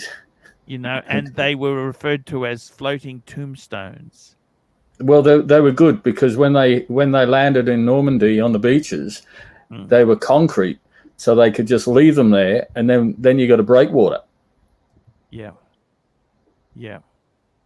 exactly. Look, the big problem is, I think it was the problem. There's better metals, there's better alloys, there's better fiberglass itself. Look, realistically, we're talking about boating before Sirocco. Yep. Before fiberglass, you had those mahogany, beautiful boats. Yep. But did you realize? Well, before fiberglass, fiberglass has been around a long time. So you've had timber boats going back to dawn of man. The first plastics were really like Bakelite. Bakelite. No, that wasn't. Plastic's not a good thing for a boat anyway. It's all right interior. Yeah, I love those wood boats. But fiberglass itself, how long's fiberglass been used as a material? Like, that's really a 50 years, I guess. Yeah, 50 years. 50 years. Probably, maybe 60. I'm not sure. I'm trying to think. Yeah, probably 60 Corvette's years. always been fiberglass. Corvette's always been fiberglass. Right, so they came out, what's that? That was 60s, right? Yeah, 63 or something like that. Yeah, and Lotus has also been fiberglass. Lotus, Yep. the sports car maker. Yep, nearly bought one. Long time ago. Yeah. Oh, the new Lotus. Actually, the new Lotus Emira with the Toyota V6. I'd get one of those. That would be cool. Yes, they've used a few Toyota engines, actually. Yeah, that would be very appealing. The looks of a Lotus, but the engine of a Toyota. Yeah, that would be the dream. Well, that's exactly it. Unfortunately, they do a few nasty things. They're going to offer it. also. I think they're going to offer the Mercedes engine from the A45 as a different variant, but I'd just stick with it. I'd stick with the Toyota engine. 100%. Yes, it's a beautiful looking car. Yes, they've used Renault engines and Ford engines as well. Yeah, no, totally. I would do that. I'd love that. My uncle years ago had a Europa. That's like a fiberglass coffin. I don't know if you remember the bug eye. Yeah. I liked them. The Europas. Yeah, I did. That's a really old car. Yeah, 70s, early 70s. Yeah. Yes. Yeah. But I got to tell you, these fiberglass, these fiberglass really did so much for boating, because before that you had mahogany. That was a super rich man's hobby. Do you understand? You had timber boats and mahogany for the really classy shit, like the Chris Craft, beg your pardon, that we were talking about the other day, and the Reavers and whatever. Then, of course, you had steel. Yes. You know, again, there's people around with steel boats. I looked at one and I just went, no, there's just too much work. Unless you really know what you're doing with steel. Again, it's too much work. Timber is a labor of love. Fiberglass does not last forever either, does it? No, it doesn't. How long does fiberglass last? I suppose it depends how you look after it, doesn't it? Well, exactly right. How long's a piece of string? You can patch fiberglass as well, or no? Yes. Yeah, just with like you do. The big thing with fiberglass, you get in the gel coat that can wear off, but that's easy fix. You get what's called osmosis under the waterline, where water gets behind the gel coat. Fuck. And then it starts getting soaked into the fiberglass matting. Yes. Again, that's an easy. I say it's an easy fix. I've worked on a couple of boats helping out in the past, and it's a dirty, horrible, messy job. A friend of mine's at the moment have osmosis and on their catamaran, and they're up on the hard sand fixing it at the moment. How long? How much would that take to fix, you reckon? You got to grind it all back, and you got to make sure the mattings, all the fiberglass matting is dry. If there's any water in there at all, you can't do anything. So you need to just make sure that all the water's out of it, and then you just it's not that difficult to fix, really. Can you tell it's been patched, or you can fix it nicely? No, you'd never know. My old yacht, that when I first bought it, that had a lot of osmosis in it. Thankfully, I didn't have any water behind it, and cost me $8,000 to fix it. But you know, you've never known. Shit. Yeah, boats are expensive. They're an expensive hole in the water that you pour money into every day. I live in Fort Lauderdale. There's so many yachts, and it's insane. It's boating capital. I got to tell you, the biggest thing about boats is, you know, someone said that the happiest days when you buy it and when you sell it. Is that true, Sirocco? It's certainly a good day when you buy one. Mm-hmm. When I sold the yacht, I suppose, you're really living on it. You're really taking full advantage of it. See, the problem is most people who have money, the reason they have money is because they work their fucking ass off. They work their ass off. They live in a big house, and they have a boat as a sideline. Yeah, exactly. And they don't often get to enjoy these things, you know. So you think, oh shit, they're just pumping money in because they're always paying for these things. But you basically, if you think about a cost per use, it's actually quite low for you because you're on the fucking thing every day of the year. You know what I mean, aren't you? Yeah, I wake up in the morning. Next year's going to be an interesting one because I'm probably going to be out of the country for 6 months. The way things are looking. So that's going to be a hard one, not knowing what to do with Would the you boat. ever rent your boat out, or definitely no? No, I don't want anyone else sleeping in my bed unless it's some chick with me. So do you have like a full, I mean, sorry if this is a stupid question, do you have like a full double bedroom, like shower, all the rest of it on that? I got 3 bedrooms. You got 3 bedrooms? 3 bedrooms. Shit, let's have a party on your boat, man. 3 bedrooms, kitchen, 2 bathrooms. Wow, that's and a couple of living areas. What's the headroom like? Well, I'm 6'2" and I can stand up. Oh, right. Okay, cool. Right, all right, sweet. Yeah. Cool. That brings back memories. M3 Carolina. My neighbor has a Lotus Europa JPS. Remember the Beautiful John Player Special black and gold? They also I had was the in 3 the- Series BMW JPS. I was, as a kid, I was in the John Player Special fan club, Formula One fan club. Have you seen the that new? I think it's called. Is it called Radford Motors? It's like Jensen Button, the driver, and like a few other guys, and it's like they've done like a new sort of a coach building company, and it's in partnership with Lotus. Maybe you Google it, and they've got like some of the stuff is in the JPS livery, and it's crazy looking. It's like this new like sort of retro styled sports car, Radford, I think it's called. It's pretty cool looking. I heard of Radford actually. I think it's they're like I think that's a you've got the revival name. Catamans. You know the Catamans? That's a Lotus 5. Remember those the vintage Caterham, the Lotus 7. Caterhams. Yes, Lotus 7. Lotus 7. Sorry, Lotus 7. Exactly. Yep. Yes. That would be quite. But I don't think I would fit in one unless I got the wide. They're fucking expensive here. You know, in Australia, they're like $80,000-$90,000, aren't they, Sirocco? You would know about Stupid them. money over here, but anything is any. They're only fucking. You know how car. cheap they are in England? They're not that ridiculous in England. They're like £20,000, maybe. Is it like classed as an actual car that you can import, or do you have to import it as a kit and build it? It's like anything in Australia. You know this, Archie. We're just so over fucking taxed here. It's just you've got all that sun. Stop complaining. Do you know what it's like to be cheap? Things are cheap, but it's miserable. You've got sun, boats. What have we got? Pouring fucking rain. It's all well and good having a caterum, but if you can't. I lived my first 30 years of my life in the UK, say, but I'll be back in actually, 1 I remember minute. you saying the jewelry shop. Yeah, that's it. That was God. That was 35 years ago now. Yeah, a long time ago. You live where, Saber? No, I live in England. Okay. Yeah, I'm English. If you can't tell. Yeah, he hasn't really got an accent. I didn't know for a while that Archie. I didn't know for a while that Archie was from Australia. Oh Jesus! Well, when I hear those accents, I don't know. Right. So have you heard of the band Oasis? Yeah. Yeah. So I'm from the same area that they're from, but I didn't live in that city all my life, so I don't have like a really stereotypical accent. Plus, the line of work I live in, people are a bit snobby, and if you talk like you're working class, they don't really tend to listen to you. So you have to enunciate a lot and sound like you're from good stock, even though I'm a commoner. It's one of those. Is Arch faked off? Where's he gone? Toilet break. He's gone to have another crap, I think. Okay. One thing with Archie is he's kind of regular.